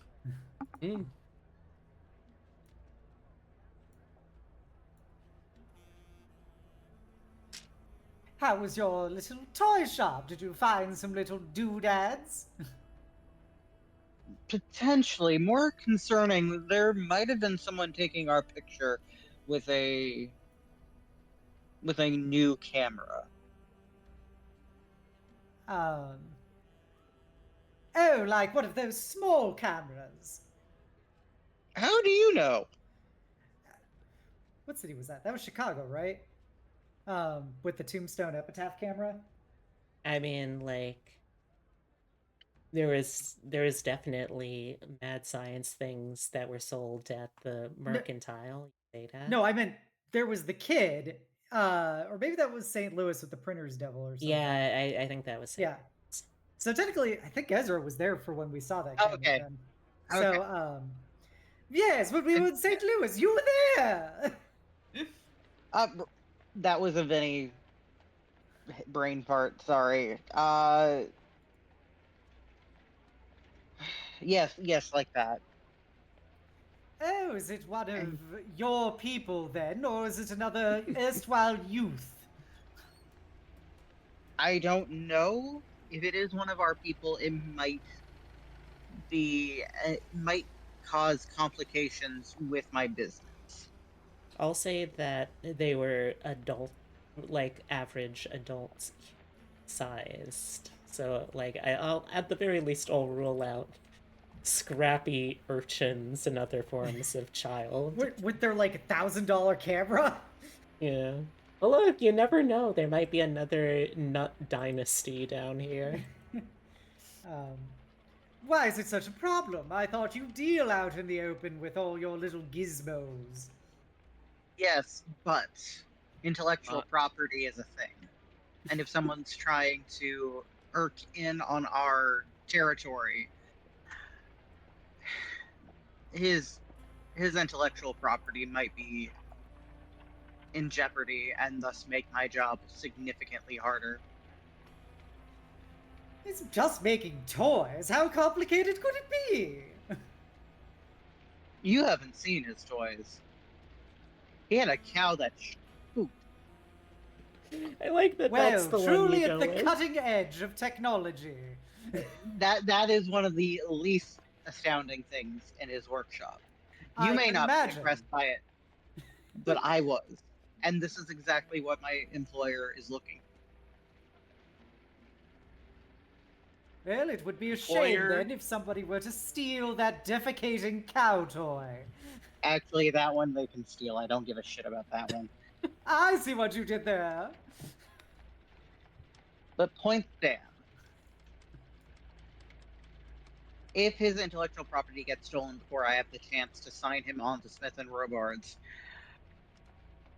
there may be trust issues and there may be further complications. I just want to make sure my job isn't made harder than necessary. Xenobia, dear, I think you can understand the idea that information is currency. Yes? Of course. Well, these devices represent ideas. Ideas are information, and they may be put to other purposes that don't have anything to do with toys. It just seems like an incredible waste of time and effort to steal these truly passing fads. They could be delving into the secrets of the universe, you know, something that matters. These are for children, Xenobia. It would They be are very not- educational for a child if they learned the secrets of the universe. I found it quite enlightening as a youth. Just saying, one person's seed spreader might be another person's bomb thrower. That I haven't actually seen, but I can see how that works. Regardless. Vale's just gonna kind of look at you all and be like, "Well, I'm gonna go inside and see if I can find this guy. You have fun." Yes. Yes, that's probably the more important thing. I will go inside as well. Fine, when we get to our rooms, though, I have fun things to tell you. It involves pirates. I'm sorry. I just love Xenobia so much. I love her. I appreciate that. I'm glad you do. I can just see her going through the doors and just shouting behind her, "There's gonna be pirates!" And I couldn't remember when dynamite was invented, so I didn't know if that was a good way to go, because that would be one Dynamite's person's existed for fertilizer, a is while another at this person's point. explosive. I Yeah, mean, no, exactly. It's existed a long time at that point. yeah, I mean, there's certainly been a lot of, there's a lot of bombs. It was invented in bomb. 1866. I knew That's it was relatively around this time, recent, but I but- wasn't 100% sure when or if it was widespread yet. Yeah, it was invented by everybody's favorite Alfred Nobel. Hmm. It's Yep. how he made all of his money in order to, fund his institution for prizes. Yes, he was the original merchant of death. I do Also, appreciate that he did canonically, which, God, it feels weird saying canonically about a historical person, that he seemed to have had a sense of conscience about, oh no, this is how people will remember me. Look, he invented a tool for clearing debris. Everyone else decided, hey, murder! Also, fun fact, his wife cheated on him, and that's the reason why there was no Nobel Prize for, I think it was math or something. She cheated on him with What? some kind of STEM person, and so when he was coming up with all the Nobel Prizes, there's one that he refused to do because his wife banged that guy. Imagine, I love that we're here imagine for wacky cuckolding yourself inventors. out of a Nobel Prize. I went to his museum when I was in Stockholm, and I remember we talked Incredible. about it. And here we are talking about the deep canon lore of one Mr. Nobel. Alright, so, going into the St. Louis Hotel, ironically not anywhere near St. Louis, it, as we've established, is pretty massive. Y'all have your hotel rooms. I forget how you decided to all bunk, how individual each person is getting a room, or if y'all are sharing, or what have you. I claimed Parrot. Yes. There wasn't even a debate. They were just drugged to the hotel room. Alright. I think Bale. Ezra was alone. Vale's on her own. Scarlet hasn't exactly gotten personal chummy with anyone yet. So Oh, as that's far a as I know, they would lie. also Well, be. she did make out with Ezra. Yeah. So there's that. They made beautiful music together in multiple senses of the word. Okay, that hasn't happened yet. Yes, it did. You music sung did. while Now you're Ezra played insinuating. piano. That is an event that happened in St. Louis. You were insinuating something else, and you know it. No, I said you made beautiful music together. You did very well on that performance check. And then said in multiple senses. Yeah, singing and playing the piano. Anyway, All right, I'm back from making tea. Did I miss anything? so, Music, Talk about you apparently. banging. We were yeah, discussing who's sharing rooms with who. Yeah, so inside the St. Louis hotel, in addition to the actual boarding, just as a reminder, there is also several restaurants, bars. There are some entertainment venues like a theater or a gambling hall. There's a small collection of shops for, knickknacks, travel, accessories, souvenirs, that sort of thing. Y'all still have a fair amount of the night ahead. If you would like, you're welcome to just say, I'm going to sleep. And then I go to sleep. But if there's anything you'd like to do, we'll work our way through that here. I need to BRB for a second, so I will hit pause on Ezra. Other people can do their things. I do remember that Ezra wanted to do a study session with Parrot tonight. I do, yes. The one of the things that I was gonna look into. Actually, I think this is Xenobia would try and rope in Val for this because this is actually something that is in Val's wheelhouse as a secondary person. But Zenobia wants to look into like folklore connections with the new moon, like things that they usually signify, rituals, superstitions around them, and then so getting kind of that perspective from Val combined with Zenobia doing the much more arcade occult nature of the new moon in relation to like magic and rituals and sacrifice and stuff, trying to piece the two things together to try and discern what the ritual with the saber might be connected to the new moon for. So that's my pitch idea. Putting two halves of a whole spooky brain together. Yep. And I poke B to let them know to do the thing that I said I was going to do. I mean, yeah, if you approach Vale, she'd be interested in talking about that. That's a special interest of hers. With the power of autism, baby. Yes, Tyrus, as soon as everyone returns, I'll be able to do that.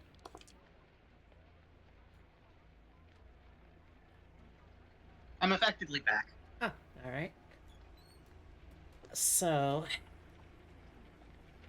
let's start with the most immediate thing, which is the person that you were stalking back here. Yes. Now,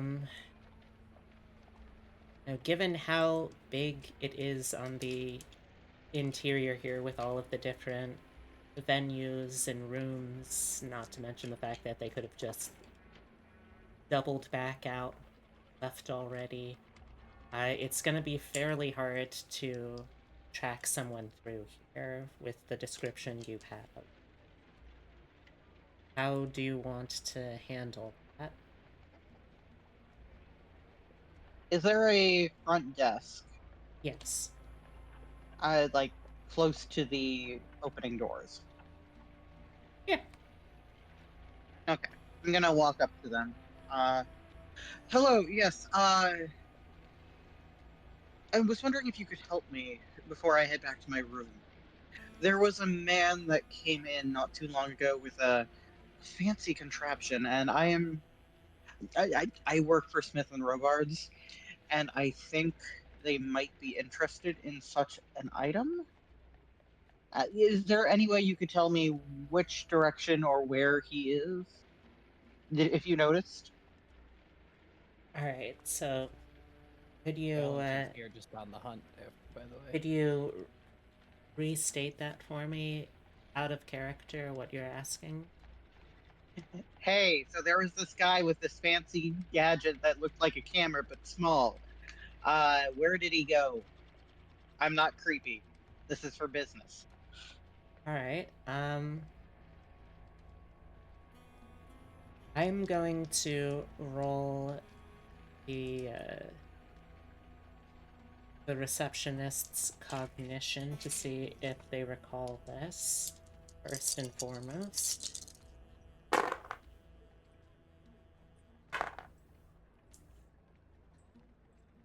You see that he sort of squints thoughtfully. Yes, I do believe I recall something along those lines. And now can I get a persuasion roll from you for the convincing them that, like, it's chill, you can totally trust me part of the deal? Technically, it was kind of a lie because he Oh. was saying that he wanted the Oh, sorry. device for Smith and Robards. Hmm. So can I use bluff instead? Because Because he did technically lie.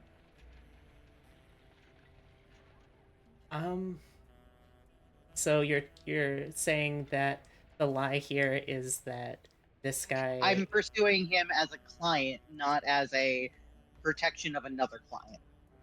I mean, I guess I'll allow that, because, like, either way, for the receptionist, it's more a matter of, like, do I potentially disclose a... Like, does this person seem trustworthy enough that I'm willing to risk being chewed out over disclosing a customer's private information? Look, it's between a 2d6 and a 2d12. I'm trying to get the 2d12.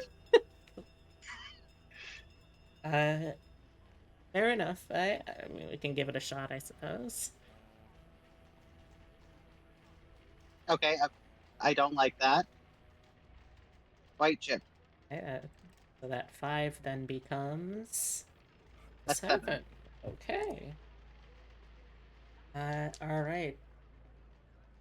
Now, if you were just doing a persuading roll, I would use that, but since it's a bluff roll, I'm gonna give them a chance to scrutinize through it.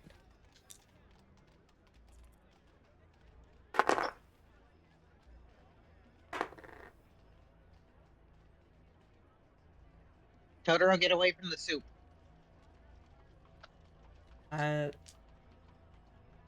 You see that he looks at you and he looks about ready to say something before he pulls himself back a little bit. I'm so sorry, sir, but unless you very least know the name of the party that you're inquiring about, I can't disclose private information of a customer. I completely understand. Thank you very much. And he keeps that professional-looking face on until he's out of... Totoro, get out of the soup! Why did you leave the soup bowl there? Because I forgot to bring it to the sink. Oh, babe. Put something over the bowl. I just love the idea of Ezra just suddenly looking unhinged and screaming about something that's not happening.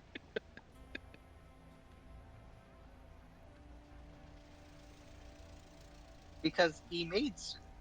It's very tasty soup. If I was cat, I would also want to eat soup.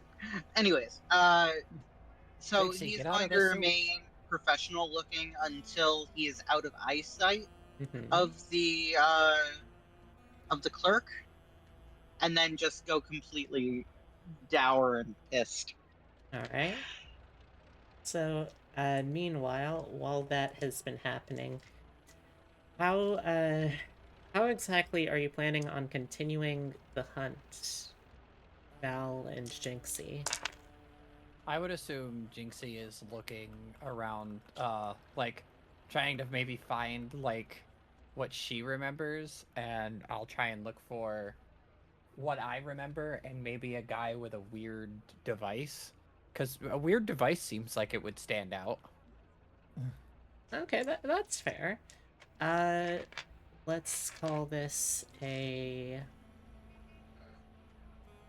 Let's call this just a flat cognition roll. If you have search, you can use that instead. If... For both Jinxie and... yes. Okay, so... Those were good rolls. Alright.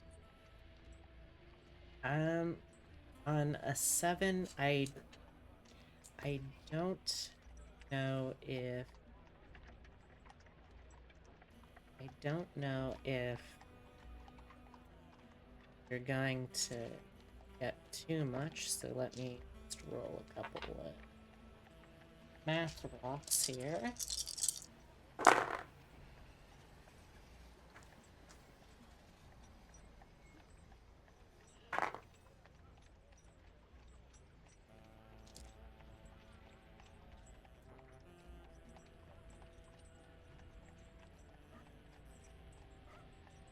So, you're not going to find too much in the way of... You're not going to find too much in the way of the person themselves, but you do note, as you're sort of looking and asking around here, that one of the people that you inquire about, someone who's little ruddy-faced, just coming back from one of the hotel spars, mentions seeing someone with a real fancy-looking doohickey of a camera that looked to be in a real hurry, heading towards the rooms, the actual like hotel part of them. I'm gonna guess that the rooms of the hotel are many different directions, right? Yeah, like there's a general direction, because this whole structure basically is about the size of a city block. So the way I'm imagining this is probably that there's a central venue area that you come through that has the lobby, that has connections into the various stores and restaurants and bars and what have you. And then it goes off to... I imagine it goes off to sort of like a set of suites, or not suites, but wings of the building going along the 3 bordering sides, with the lobby, all of that stuff roughly in the middle, touching the bottom of this block, if that makes sense. Okay. So at the very least, you've seem to have ruled out that this is someone who's just going to leave again. It looks like they might just actually be staying here. I think you probably in this time have also come to the idea that if you found this person once by happening to be at the building that they seem interested in, you might be able to find them again through similar means. Like, you might not know who they are, but at the very least, you know at least one of the places that they're interested in. Okay.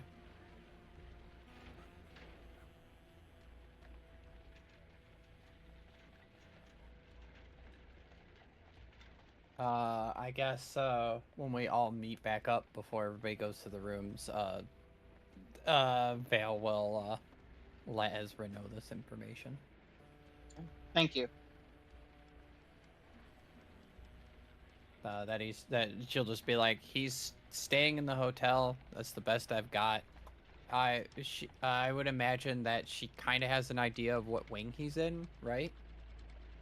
Yeah, like Okay.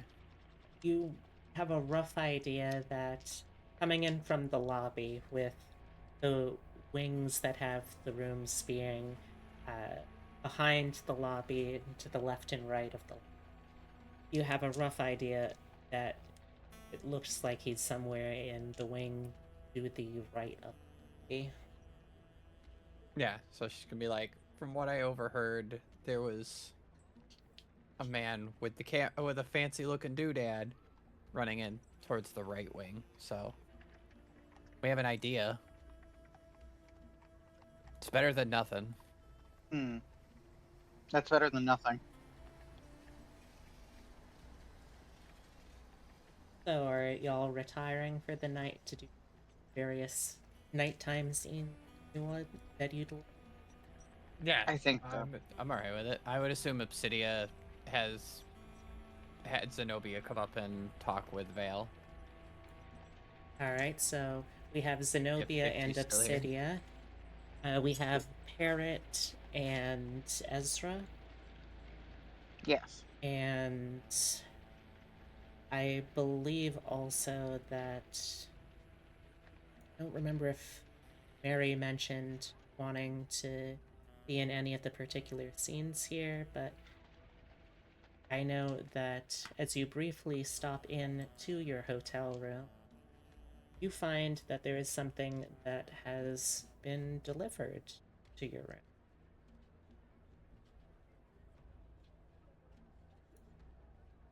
There is on the bed a folded up note and a white.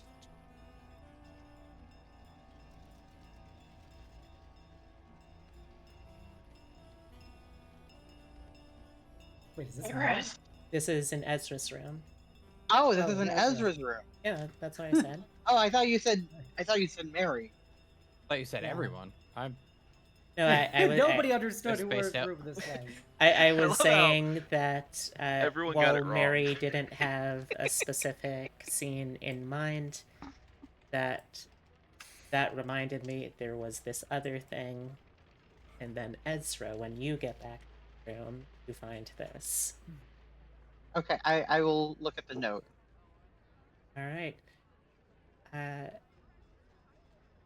Mary, would you like to read off what you have written? Okay. I mean, I can. You slut. What? What did I do? Go right ahead. Go right This time. ahead. Read your Specifically note. this time. Read your note as you try and cheat on this married man. Continue. Ezra, you have been so kind to me. I have such strange feelings around you, urges foreign to me. I have stepped out of line and forced infidelity upon you. Forgive me, all of me.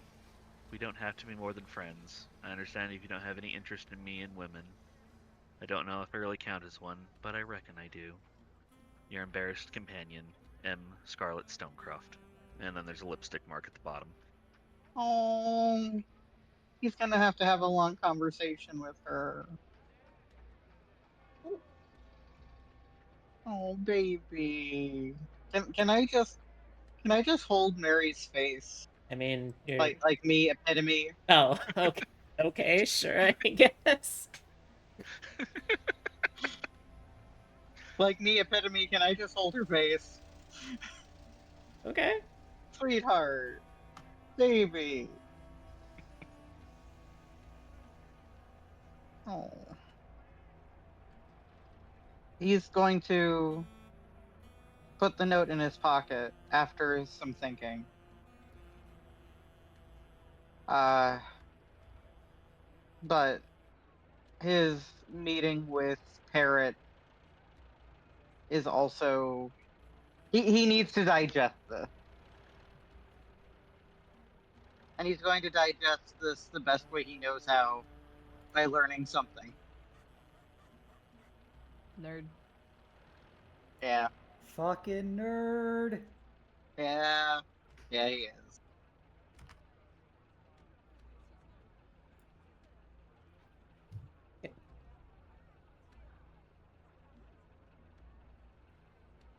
Oh. What?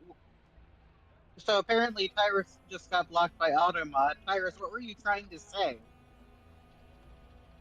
I just took a screen cap of it. I don't know, because the automod didn't show up on my side, which is very Yeah. confusing. Yeah, This, no. This has happened to me on other servers. Oh, it's Oh on the my server. God. I have a knack for setting off auto mods.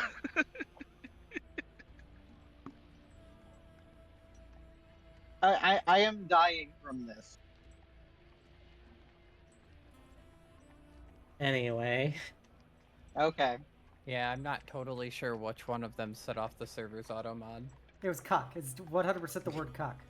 I mean, it might. Yeah, probably. I don't know what other It's word not it fucking would rocket be. science, like. But I like rocket science. I like cucks. Continue. Carry on. Okay. So, anywho. Was there a particular scene beyond that that you wanted to be involved with for your night tonight, Mary? I don't think anyone invited me on any of their misadventures. So, no. You're not really a folklore person to call in for the moon thing, so. And Ezra is kind of doing something that only Parrot can help with. Just Look at this saying. non-mage in the party. Let's all point at her. Don't bully her, she'll come. Anywho. Alright. Don't tell her secrets to people. Alright, then.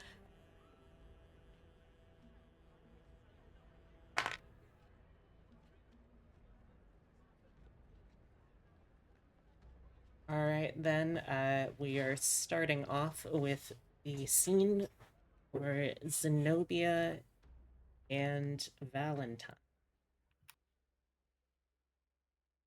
Okay. Alright, so Valentine, I imagine this is taking place in Zenobia's hotel room, or? Yeah, that's fine. I imagine Parrot's gonna be over in Ezra's room, teaching Makes the boy sense. magic, so.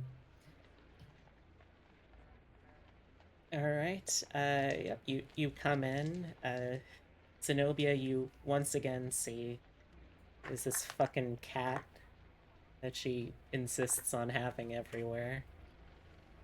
That isn't afraid of Xenobia like other animals. Zenobia rolls her eyes at the cat's continual presence. The cat gives you a distinctive stink eye, but says nothing and doesn't deign to act on any. If Val is ever looking at a different direction, Zenobia would definitely do her own like little cat like hiss at Jinxie, but without like making an audible sound, just doing the face. Yeah, her and Jinxie are always having it out at each other, and it's just like, what are you two do? What? She looks back and it's just like, what? Totally confused about what's going on. But yeah, but Zenobia will be in her full like widow nightgown setup that she does, her super extra bedtime outfit as oh no, my rich husband has been murdered and I'm being 100%. called by the police constabulary for a word. Yes, that is the Xenobia like default bed attire. As she goes, yes, Miss Valentine, I was hoping to utilize your particular proclivities in pursuit of our own pernicious piracy. Fail will take her overcoat off and just be like, just Fail works. As you What- say, Miss what about Val, pirates? I would like to bring you over here to discuss a matter that came to our attention today as we were delving deep into blacksmitheries and daiquiris. She'll look at you. Val knows what one of those words mean, at least. Assuming that you've never been to a place that happens to have invented a cocktail generations early. Like a good 60 years early. Yeah. Or no, a good 90 years early. A what? A daiquiri! It's a lovely little beverage involving a bit of a frosted ice-like alcohol mixed with fruits and various liqueurs. It's quite delicious. It'd be a bit potent of an alchemical concoction. She'll look at you and just like with one brow raised. Oh, apparently I'll it's just believe you. it's just an update of the grog recipe, so Really? yeah. Technically, other than the iced part of it, a version of it existed from like the 1780s onward. But yeah, you know, until you get actual active ice availability, it's pretty obscure this time period. I like the idea of now imagining like pirates aboard their ships, but they're dealing with their daiquiri rations. I mean, look, it's got citrus in it. It's good for the scurvy. Yahar! Put away them booty shorts! But, yes. But regardless, if you like, you can go to the blacksmithery at another time. We'll be going there of our own accord in 5 days hence, but that is not what I've lured you into my lair here tonight for.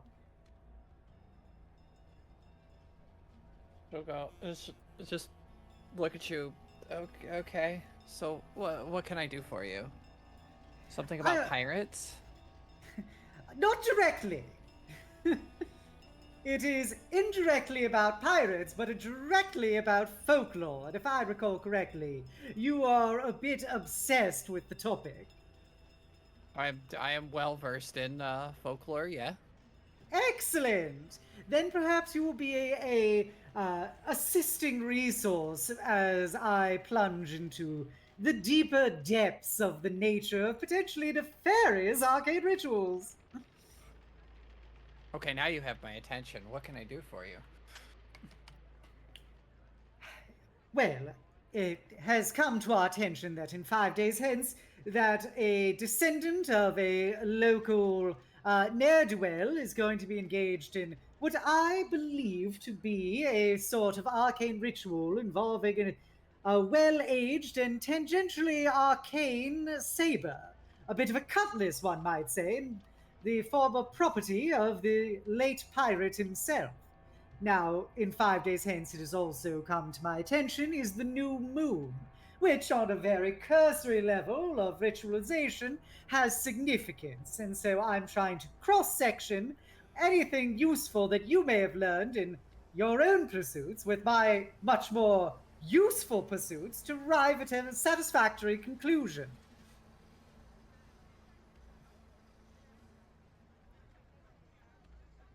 So you want to know what the new moon has to do with what's going on? Is that am I understanding you correctly? Essentially, any kind of significance the new moon has, potential meanings, cultural / religious significances across various cultures, etc. Anything that could be potentially used to gleam the inner secrets of this. I have a feeling we're gonna be at this for a while. So she'll take the throwing needle out of her hair and let the bun down. So I might as well get comfy. Of course, do whatever you feel like. The only thing I could think of would be maybe something of a werewolf variety, but also spirits. Do you want to roll here, B, or is she just allowed to ramble until you're ready for a roll? I mean, you're absolutely welcome to ramble if you like, but you can definitely give me. I believe we have this as it's academia folklore. So or I have academia. so I have occult, or- crypto. So I have academia folklore and occult. Specifying cryptid occult. Hmm. So essentially folklore and cryptozoology. All right. I can definitely give you things that will be different based off of which of those you decide to use. We'll start with the folklore because it sounds like we start with a general idea and then we narrow it down to potentially something occult. So Nice. So she's just gonna kind of ramble back and forth. She's like, so there's stuff with the moon. A new moon generally affects things like spirits, sometimes werewolves. I know vampires have something to do with the moon. Usually strengthening them, but I believe that's a blood moon, not a new moon. By legend. And that's all she's rambling on if you want to throw what she actually would be able to figure out here, B. All right. She's so, literally just rambling and filling. So with folklore as the role here.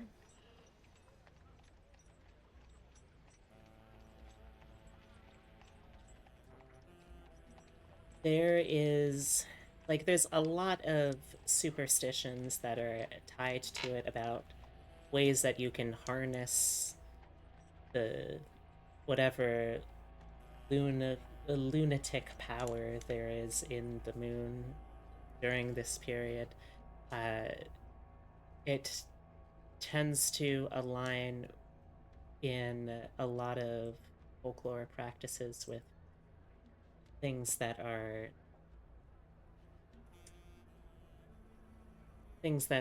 actively starting a new project is very common on new moons.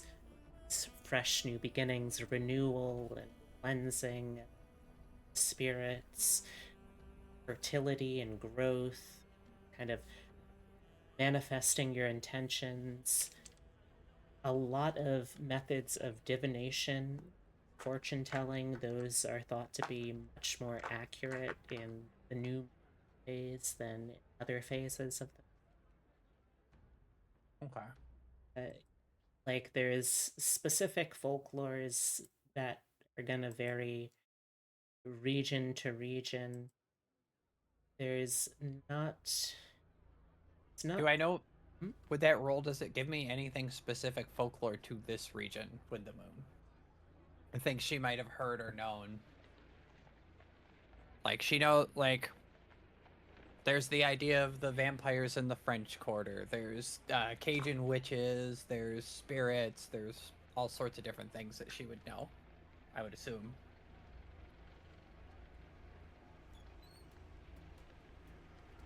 Yeah, I think that.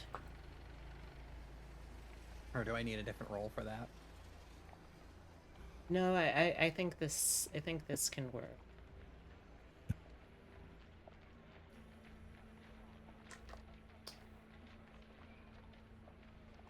Reportedly, things like vampires are supposed to be at their strongest during a new moon. A lot of practitioners of crafts, capital C crafts, use the new Like moon. arts and craft? Well, As opposed to capital K craft with the orange dino. Macaroni and cheese. alright, look, Yeah. do you want me to talk brutally, or do you want me to just say it? You could say stuff. It's fine. I won't meta. I'll figure out ways to put it into game without. I'll make it sound nice. But yes, magical practitioners. they tend to try to base their practice around doing things during the new moon as much as possible. The new moon is when you are starting something and when you're like most able to be clear and precise with applying your powers, and the full moon is then when you are actively seeing the culmination of everything put together. So the full moon is also powerful, but without the clarity and the focus and the energy of the new moon, it's not really meaningful of much at all. As for vampires and werewolves, during the new moon, like I said, for vampires, that is when they're supposed to be their strongest because there is a complete lack of, at the very least, the least amount of any sort of light during the nighttime, speaking. For werewolves, it's when they're furthest away from transforming, but according to some beliefs, the new moon is the point. The new moon, not the full moon. Yeah, the new moon I've had it is backwards. the point where the curse of a werewolf can sort of, for lack of a better word, gestate. It's when it can germinate, when, you know, it can fully take hold in its own. Right.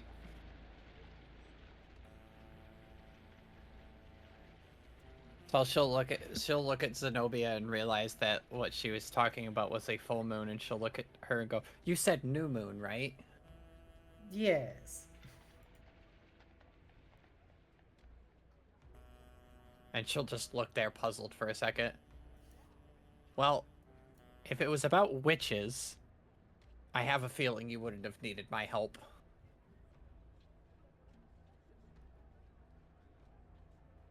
Go on. I'm more than willing to hear whatever you have to say. Different eyes, Well- different perspectives, and whatnot. And by the way, that wasn't an insult. Just, I've seen you do what you do, so I have a feeling, as far as the arcane arts, you don't need my help. Which What? is such a inelegant term.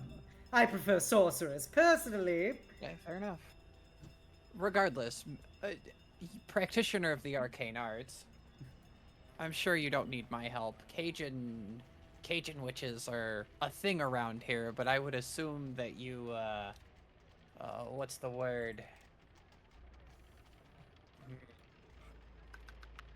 There's a phrase.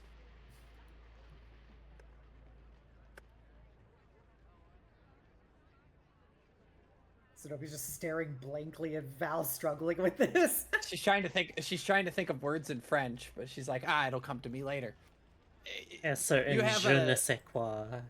As the French say, I don't fucking know. J'ai la service de Jeja, or something like that. Ja, is what ja, the ja, actual- ja, ja. Yeah. J'ai la service déjà, if I may. You already knew that is what it means, roughly. But there is a thing with werewolves and vampires that have to do with a new moon. And she'll look back at you. You wouldn't know anything about vampires, would you? Enlighten me. Well, apparently, during a new moon is the peak of their power. It's like, well, not maybe the peak.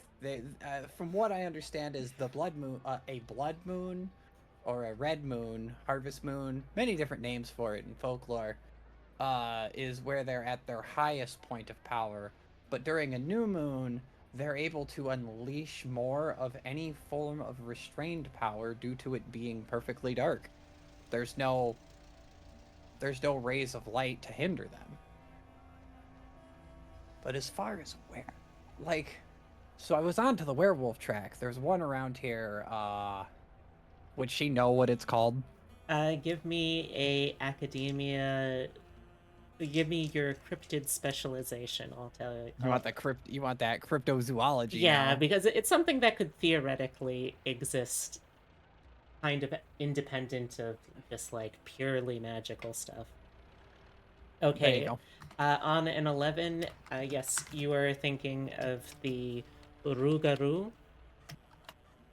Okay. The other thing, though, is on an 11, you also remember there is one other creature that you can think of that it's a relatively recent one in terms of documentation.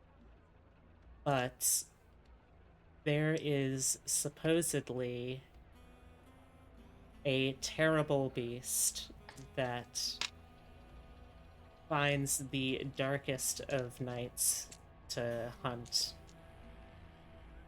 It is known by many names, but the most common of which is the Grunch.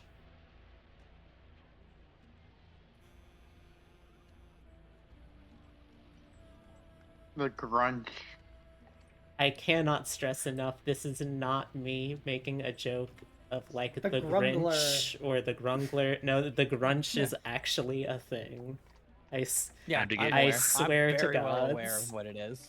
Time There to is get also grunchy. the Grunch. Yes, I'm delighted that it exists as much as anyone else is. But... She'll keep talking, and then she'll just be like, "Well, there's the Ragaroo," and then she'll stop for a second. What'd you say the name? Who did you say the proprietor of this place was? Pierre Leconstein. Pierre Leconstein. Does she know, in her folklore, does she know anything about this guy? Or do you need me to make another roll? Ooh, Because there's a lot of folklore behind him and Jean-Baptiste. No, Pierre Lafitte has a lot of Lafitte. folklore. yeah, From what I understand, Leconstein is just a guy. yeah. Oh, Castine. He's just there's- he's just a Cajun man. But you who asked me who works the as a proprietor bar. was. You didn't ask me Yeah. something else. Okay. Did you at any point mention Jean-Baptiste?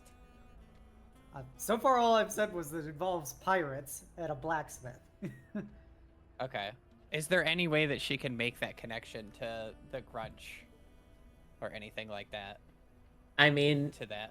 you know that is also a nocturnal predator. That, like, using your knowledge of cryptozoology, you can kind of make the educated guess that, like, well, I mean, if it's a nocturnal predator, then it would probably want to use the nights that have the least illumination for potential prey to be made aware of it by. Like, sort of making that Yeah. naturalist kind of reasonable logic jump.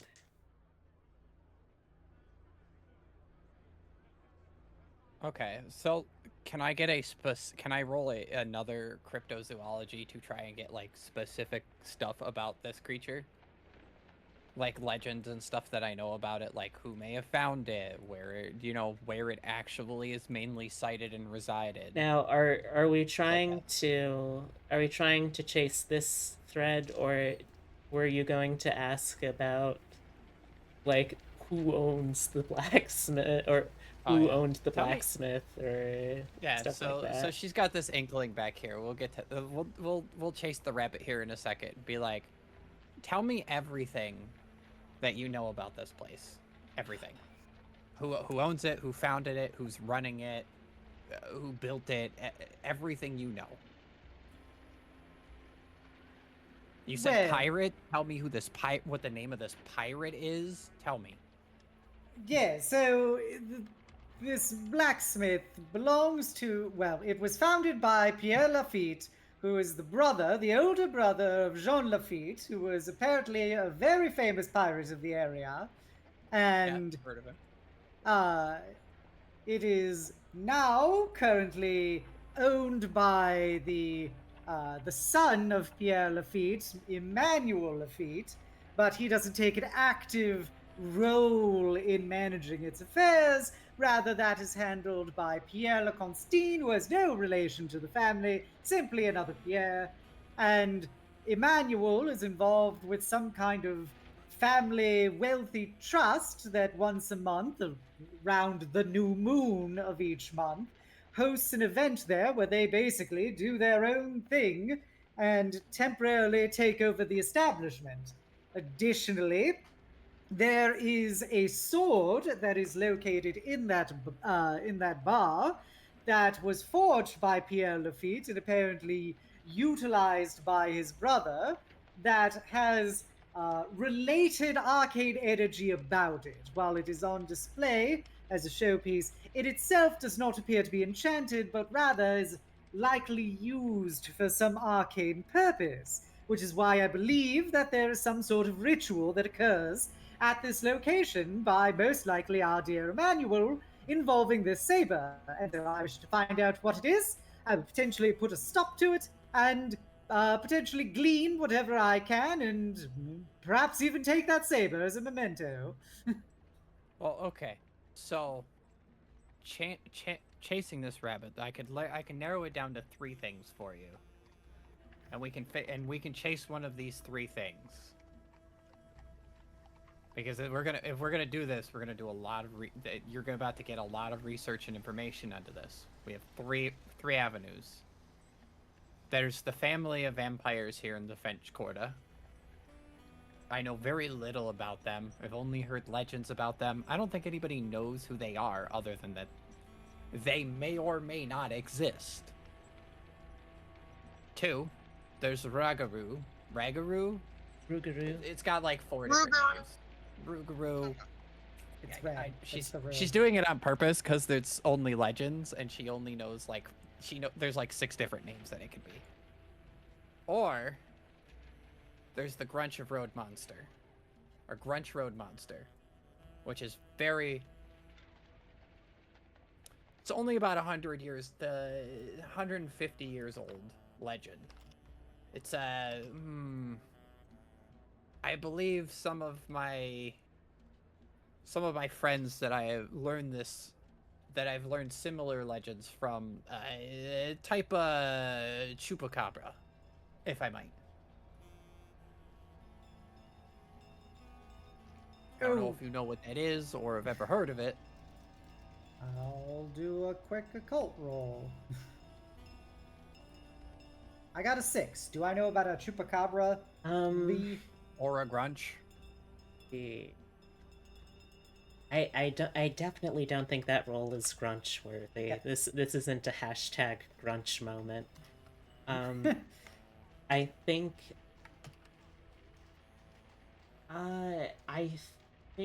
that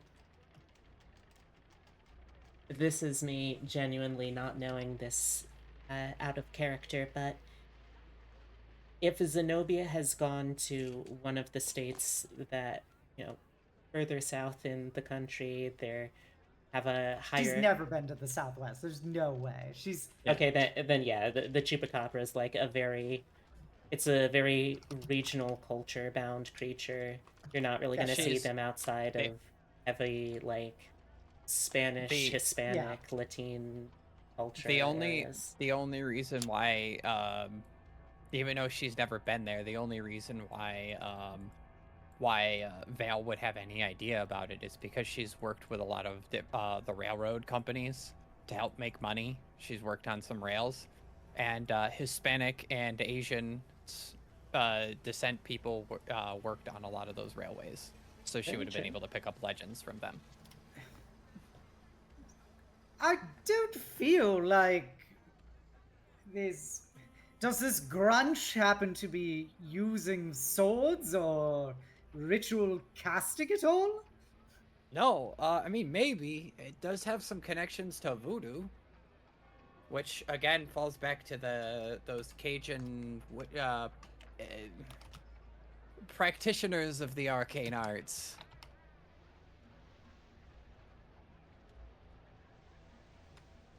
And if we're in the French Quarter, which is its main stomping grounds, supposedly.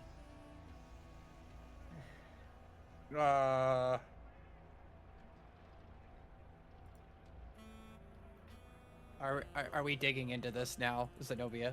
Like outside of character, is this the route you want to go? Well, out of character, I don't think any of these things is applicable, but I feel like Xenobia would want to delve into them to at least learn how wildly inapplicable they are to what she suspects is going on. Because she does, obviously she's not super familiar with this area, but from what you're saying, this is more like monstrous stuff, while she in her heart of hearts believes this is a spellcasting ritual.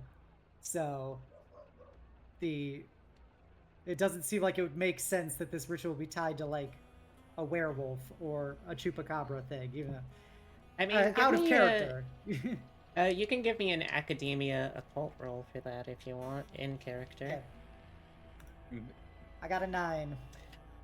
On a 9, like, even though they don't immediately strike you as something that would be connected, you definitely, in your study of magical practitioners, noted things like, oh, hey, here's this quaint little story about how a wicked sorcerer found a way to make this magical unguent that allowed them to become a werewolf. Or, oh, hey, here's this funny little trick that these undead parasites like to use to warp the minds of weaker humans. Huh.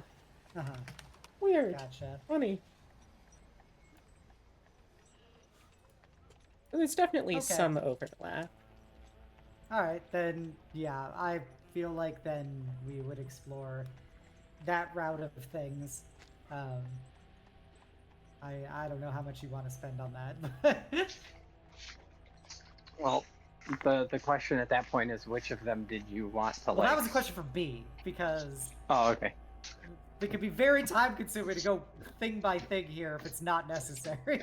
So, if she just wants them to talk about it, and then, like... I mean, we can definitely fade out, because I feel like it's the sort of thing that for these two it feels like the equivalent of a fan service scene. Like, yeah, we would not see these two characters in any kind of romantic thing, but like, no, this is the kind of conversation that would get these two, like, pent up and really feeling it.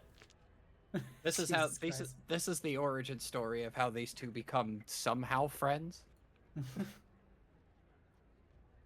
You've gotten a first level social link. You will now be able to die for each other. Jesus. It's a slippery road, enemies, friends, lovers.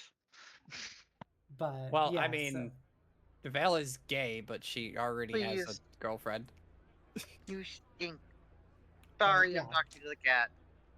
But yeah, so we could be talking about monsters and magic and stuff, and if B wants to reveal anything that may have come of that, then she can always do that after the session or something. But okay. I'm fine with that being the point. I don't want to, take it all just talking about random bullshit, basically. All right.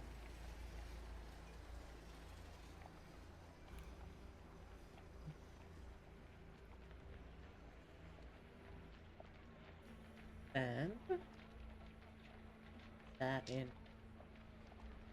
I think we can probably switch gears to see other pair for this night is up to.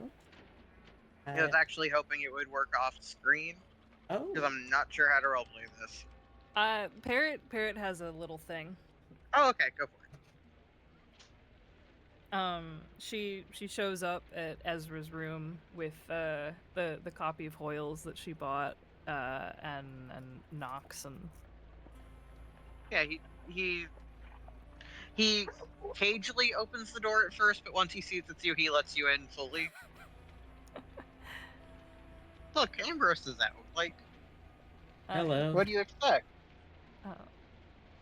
So, I've been thinking about your problem. One of them. One of your problems.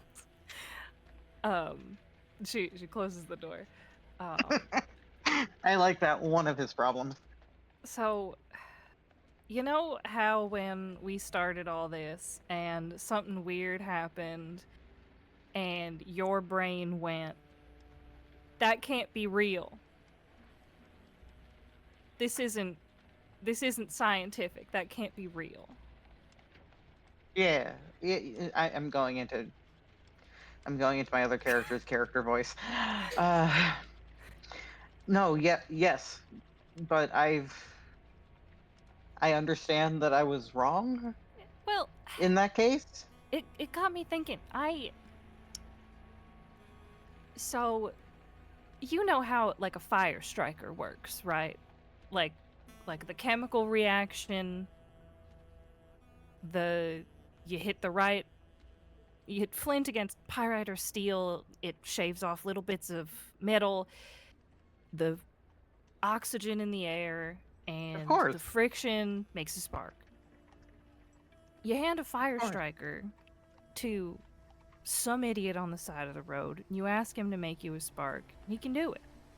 He doesn't know all the shit that's happening.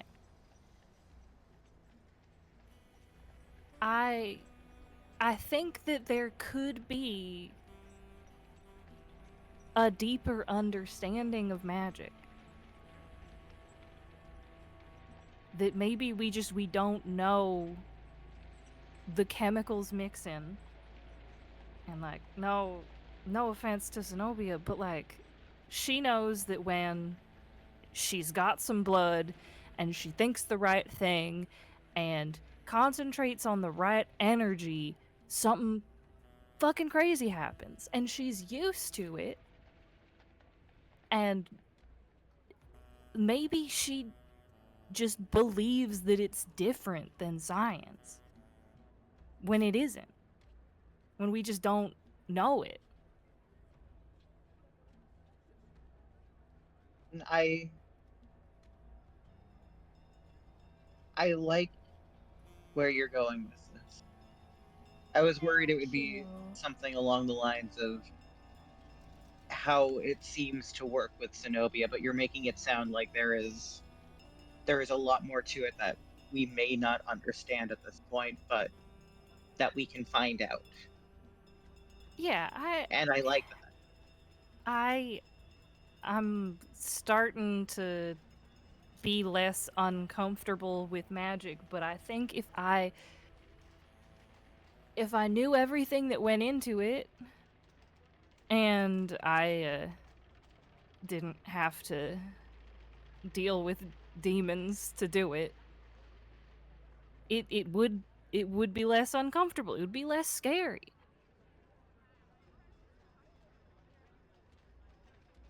Like the way that like the way people describe vampires, it just sounds like a sick guy. You Wait, know? so those are real? Just to confirm, vampires are actually real. I mean, Jiangxi definitely are. I haven't met a vampire yet. I don't know what that is, but that's besides the point. Maybe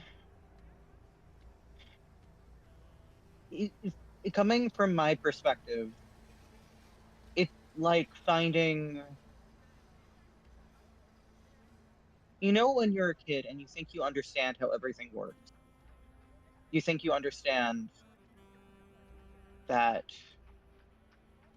the world is set in its ways. The world has certain rules that cannot be broken. Yeah. And then as you grow older, you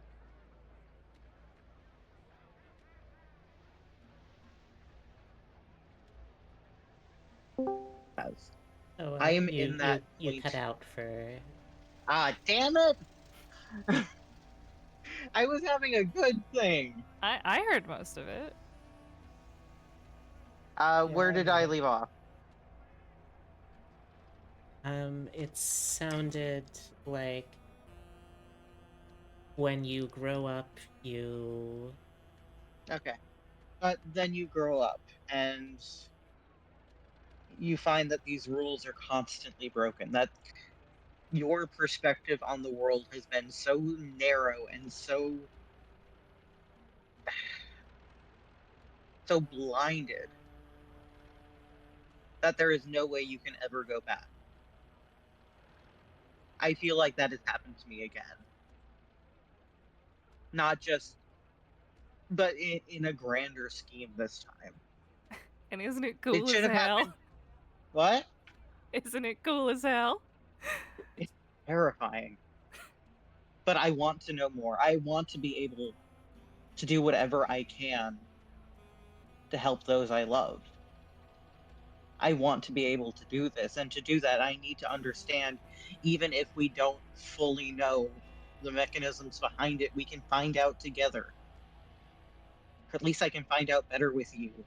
Yeah, I genuinely think that like we can make this work. She's like punctuating all of her words by stabbing the book with her finger. Like it's like everybody, at least my kind of hokey, you learn from this book. Or somebody that learned it from this book. And like it might not have everything, but you start comparing different works, different spells, and we might find shit that works together, like a code or something. I don't know.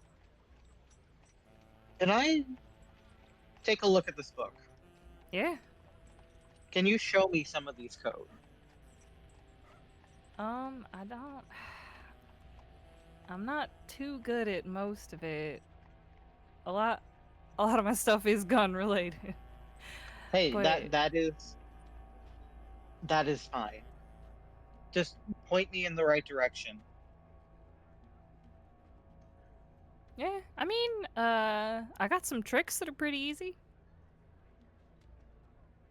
Not even just tricks, just start with showing me how to read this book. Okay.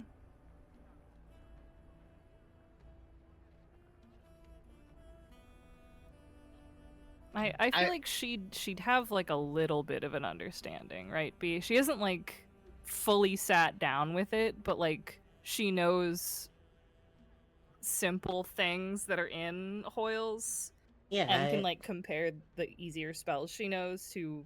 I know it's like technically just like a game book to everybody else. it's a code, and like, well, the code changes slightly from hex to hex. Once you understand the pattern of how they're formed, you can gradually start to understand a little more of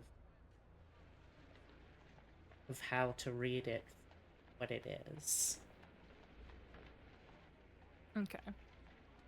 I'd like to make a smarts roll to see if Ezra can piece 2 and 2 together real quick. Okay. That's an 11. Okay. Stop me if this is overstretching. After some time of going over the book and deciphering some of the simpler codes, Ezra kind of just starts for a second. Wait a minute. No, I've seen this. I've seen this kind of the way that it's formatted, and he goes back to his belongings and starts rummaging through them violently and pulls out an old catalog and brings it and opens it to a random page and places it down next to the book. I've seen this code before. Oh.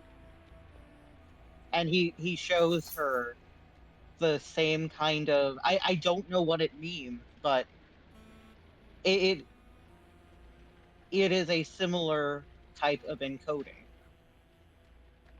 in this catalog. And, like, taking a closer look at it, Parrot, you can confirm that at first glance, it's a catalog made for a company selling product. You can see with the little illustration of the product, and then on the opposite page, the name, product number, all of those good details. But as you look at it closer, yeah,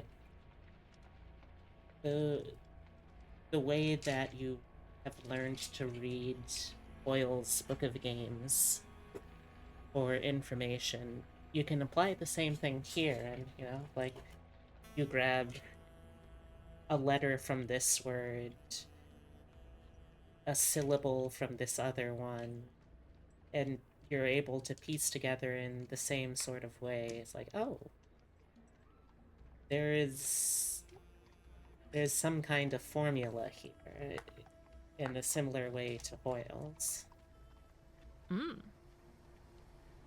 Okay. I got to use my belongings, Edge.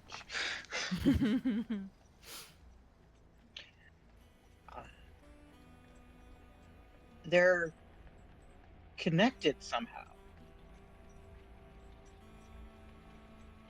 But why?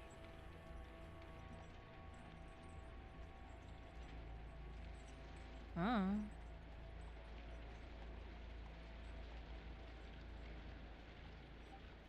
I mean, if people have been fucking with this for a while, one would assume that you'd find different ways to interact with it. No, that does make sense. I can look deeper into the catalog. I don't know if it's every one or just this one, but I always thought this one was odd. And now at least I can put my finger on why. It might be different magic or similar magic written differently. We can look into it. I would like that. Thank you. Dear, Mm-hmm. Smith and Robards might be involved. Oh, that was an in-character, dear. Yes, That was an not a, in-character not a dear. you, dear. I'm not sure. Do you think it really will go that high up? I don't know how high up, but at least the writers of this. Strange. No, it is. I'm going to see if I can decode this as best I can, and I will give you the results, Parrot. Okay? Okay. Okay. Thank you. Thank No you. problem. Can we have another study session in the future? Yeah. Just let me know. Thank you. I think I need. This has been a lot to take in. I think I need some rest. Today's been eventful. Yeah, it's bedtime. All right, so Mary kissed me.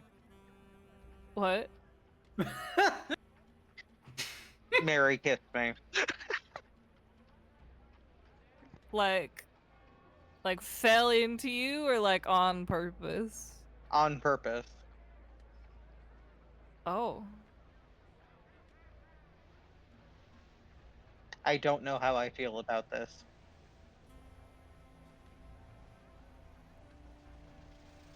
that is a good question. Have you mentioned this around Ambrose? Ambrose before? was there when it happened. Oh, that is true. I thought it happened in the hallway outside the room. No, it happened in the room. Oh.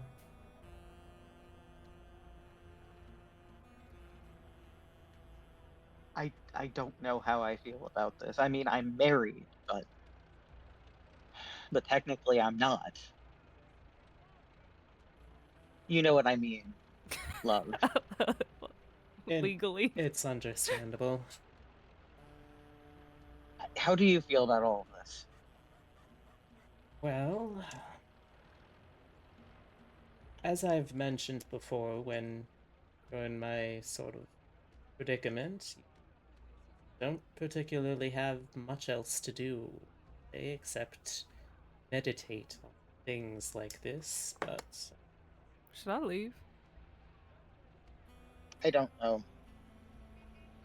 I can't say I'm much familiar with this myself, but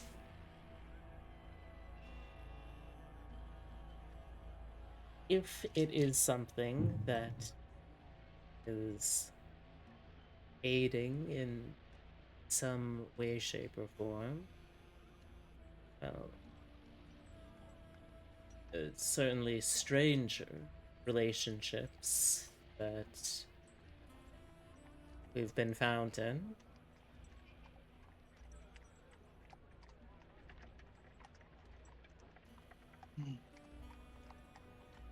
That's true. I'm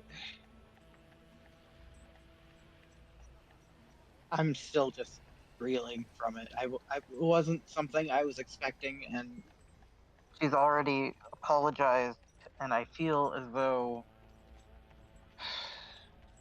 I should have reacted different.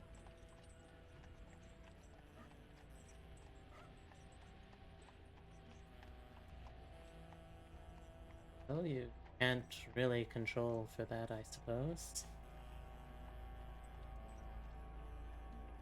Such is the way feelings tend to go. That's true.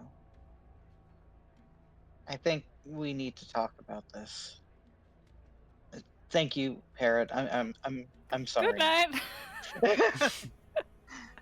Good luck. See you later. she slides out the door. Yeah, that's fair. That's fair. Yeah, that's fair. So mechanically, what I'll say is, in the process of decoding here, a Parrot, you can now make a academia occult roll to acquire hexes seem to be encoded into this catalog at the usual expenditure cost of bounty points. And I'm going to set a target number of, say, 12 for progress towards necessary breakthrough for Ezra to be able to start buying into this kind of archetype. The target number is ultimately going to be a total, not like a standard roll, just a total of 12. Roll a d4 for me and add +1 to the result. I have to roll a d4 and try and get 12. No. You're Is trying like... to get a total of 12 over a series of potential rolls. Exactly. Okay. So okay, d4 plus 1, you're gonna get at least 2. So 2. the next time you need 10. Alright, so we're at 2 of 12. Now, it'll take more experimenting, study, role-playing, but this is the starting point. Okay, that's fair. Right. Can I preemptively buy things, or is that not going to happen? I mean, you can, but they're not I going to just be can't use them yet. accessible, yeah. I'm just sitting on bounty, that's all. Sitting on your mountain of experience coins.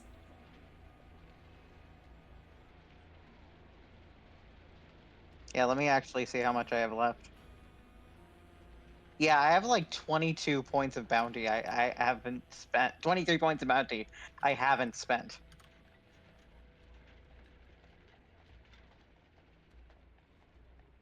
And that's with me throwing away things like the Nut King. Yeah. Yeah.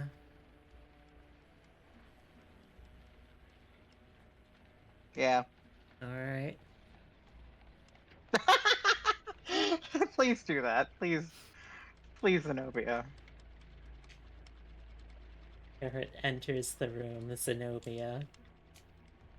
Have you heard of a grunch before? Yeah, you know, it's the meal that happens after breakfast. The two of and them are before still up, like, lunch. It's a Charlie Day conspiracy board that's being drafted. Is it? Yeah, it's fully just a cork board with twine.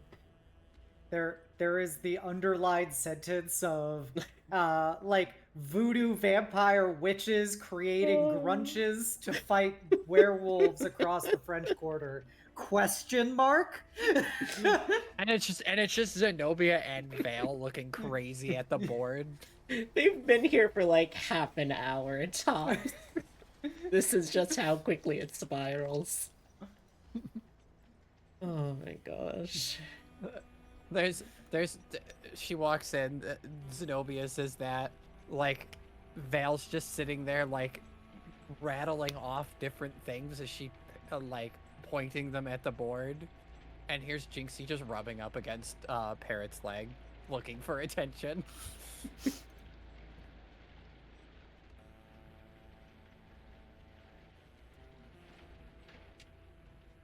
But yeah, since we're just about at the time, I think that's a good button to end the session on. The grunch board. Oh gosh. The first person who sends any kind of like photo editing of this conspiracy board, I'll give a red chip to. Oh gosh. I have a Hemlocke version, but not a Xenobia version. It would say ink at the center if it was Xenobia, though. This is now going to be like a once per adventure conspiracy board that Xenobia has to make. It always comes back to the grunch. Once per adventure, just Vale and Xenobia, like, at the board. I don't want to overemphasize this too much, but we do believe the Grunch may be a member of the Illuminati and rigged the 1864 election. And is a werewolf. Don't forget that part. All in order to stop Jefferson Davis, who's actually a werewolf. Oh my gosh. You forgot the... I don't even know anymore. I'm losing my mind. Somebody bring us coffee.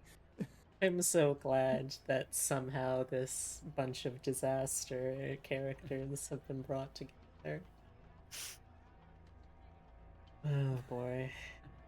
Parrot has, canonically, within this last day, gotten tipsy with the girls, helped discover a new avenue of magic with a mad scientist, was present for the beginning of a long conversation of a married couple considering polyamory, and now comes back to their room to take it easy. To take it easy, only to find a conspiracy theory board and two people shouting about the grunch. I can only think of one way to, like, top that. How? And that is if she leaves the room, goes down to the bar, finds Mary, and Mary just casually admits the whole brain transplant body part thing. She just locks herself in the bathroom at that point. Just Nobody wordlessly speaks to after, just wordlessly No. after that No. info dump gets up, leaves again. No Yeah. talk me, Angie. Parrot just walks out of the bar and just like sits outside for a moment collecting her thoughts, and then right from next to her you hear, "Hello, little lady. Want to go fishing?" The guy with the camera shows up. Sam Elliott's there, ready to fish with her again. That's right. You thought we only got him for the one cameo. He's a twofer, baby. Oh my god. All right. But yeah, since we don't usually go past 9 o'clock, we can wrap here if y'all want. Yeah, that's fine. No, Totoro. Totoro I'm is good. not a player. He does not get a say in this. Yeah, I he's feel I was- attacking my feet. I feel I was pretty central to the last session, so I'm good with like having like almost done nothing in this one. No, you did enough. Like, it doesn't have to always be all characters all the time. I said almost. I know. Alright, so as we wrap up once again, let's go in reverse alphabetical this time. Starting off with Xenobia, when you're not being Xenobia Morgana-Watley. Who are you? Who are you? I have a Twitch channel, xobsidiax. On that channel, because I have a new fancy corpo job, I only stream once a week, which will be resuming on Mondays next week, where I run a D&D campaign called Nexus Forlorn Legacy. It's a like 1930s Arcanopunk setting in which B is one of my players. It's a lot of fun. On my YouTube, you can watch all the previous episodes from the origin sessions through a tomorrow I'm going to post the 21st session, so go check it out. It's a lot of fun.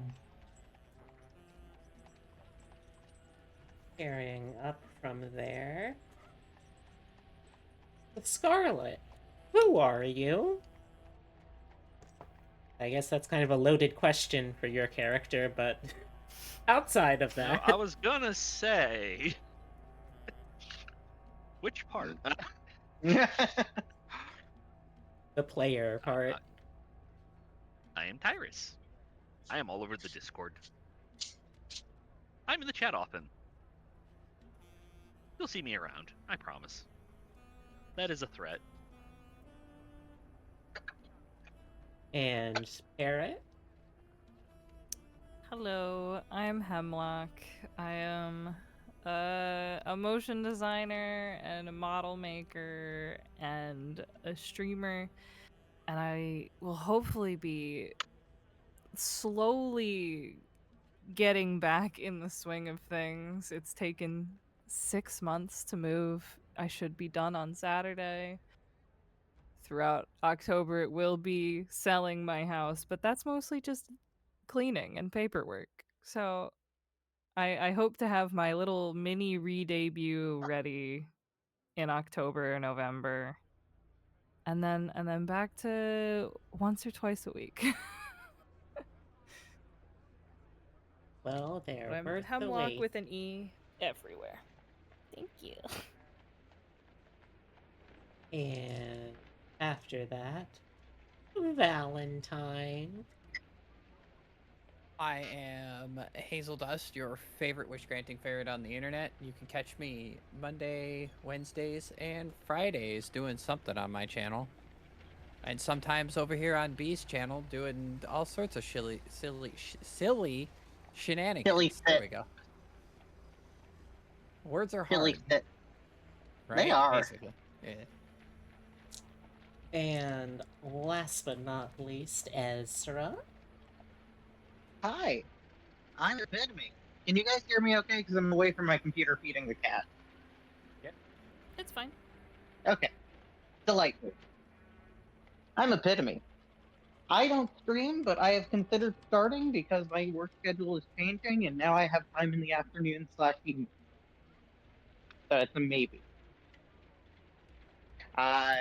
This is where I remind everyone during flu season, hey, get your flu shot. It's October. It's about damn time. Also, try and get a COVID shot. Yeah, if you can't get a COVID shot, if you can't, I understand we live in the hellscape that is this modern era, but try. I heard a lot of that you places. can lie to them and get your shot. Telling them Honestly, you've got yes. an issue that like makes you like what's it called?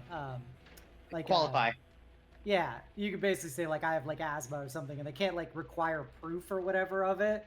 But you could say that and get the shot. Is what I heard on the streets, the mean streets. So there is that. I can also say that within the states that I'm aware of, federal guidelines differ from state guidelines. So, for example, in our state, you can just go in and there's a waiver asking, "Hey, do you qualify?" And by state standards, qualifying is, "Are you 6 months of age or older and want the shot?" So technically, in some states, you will still qualify. If you don't, I'm not telling you should lie to your healthcare professionals, but if someone does lie to get a bit more safe, I'm gonna look the other way. I'll never tell. And speaking of I'm Beatrix. I'm the taxidermy jackalope who does a whole bunch of streams, usually with roguelikes, RPGs, and digital artwork. If you're looking to find more of me, here, check those places out. If you're watching this on YouTube, because this time I remembered to record separate from the live feed, Yay! I hope that you have a wonderful wild ride until I see you again next, partner. And remember to be rootin', be tootin', by God, be shootin', but most of all, be kind. Happy trails.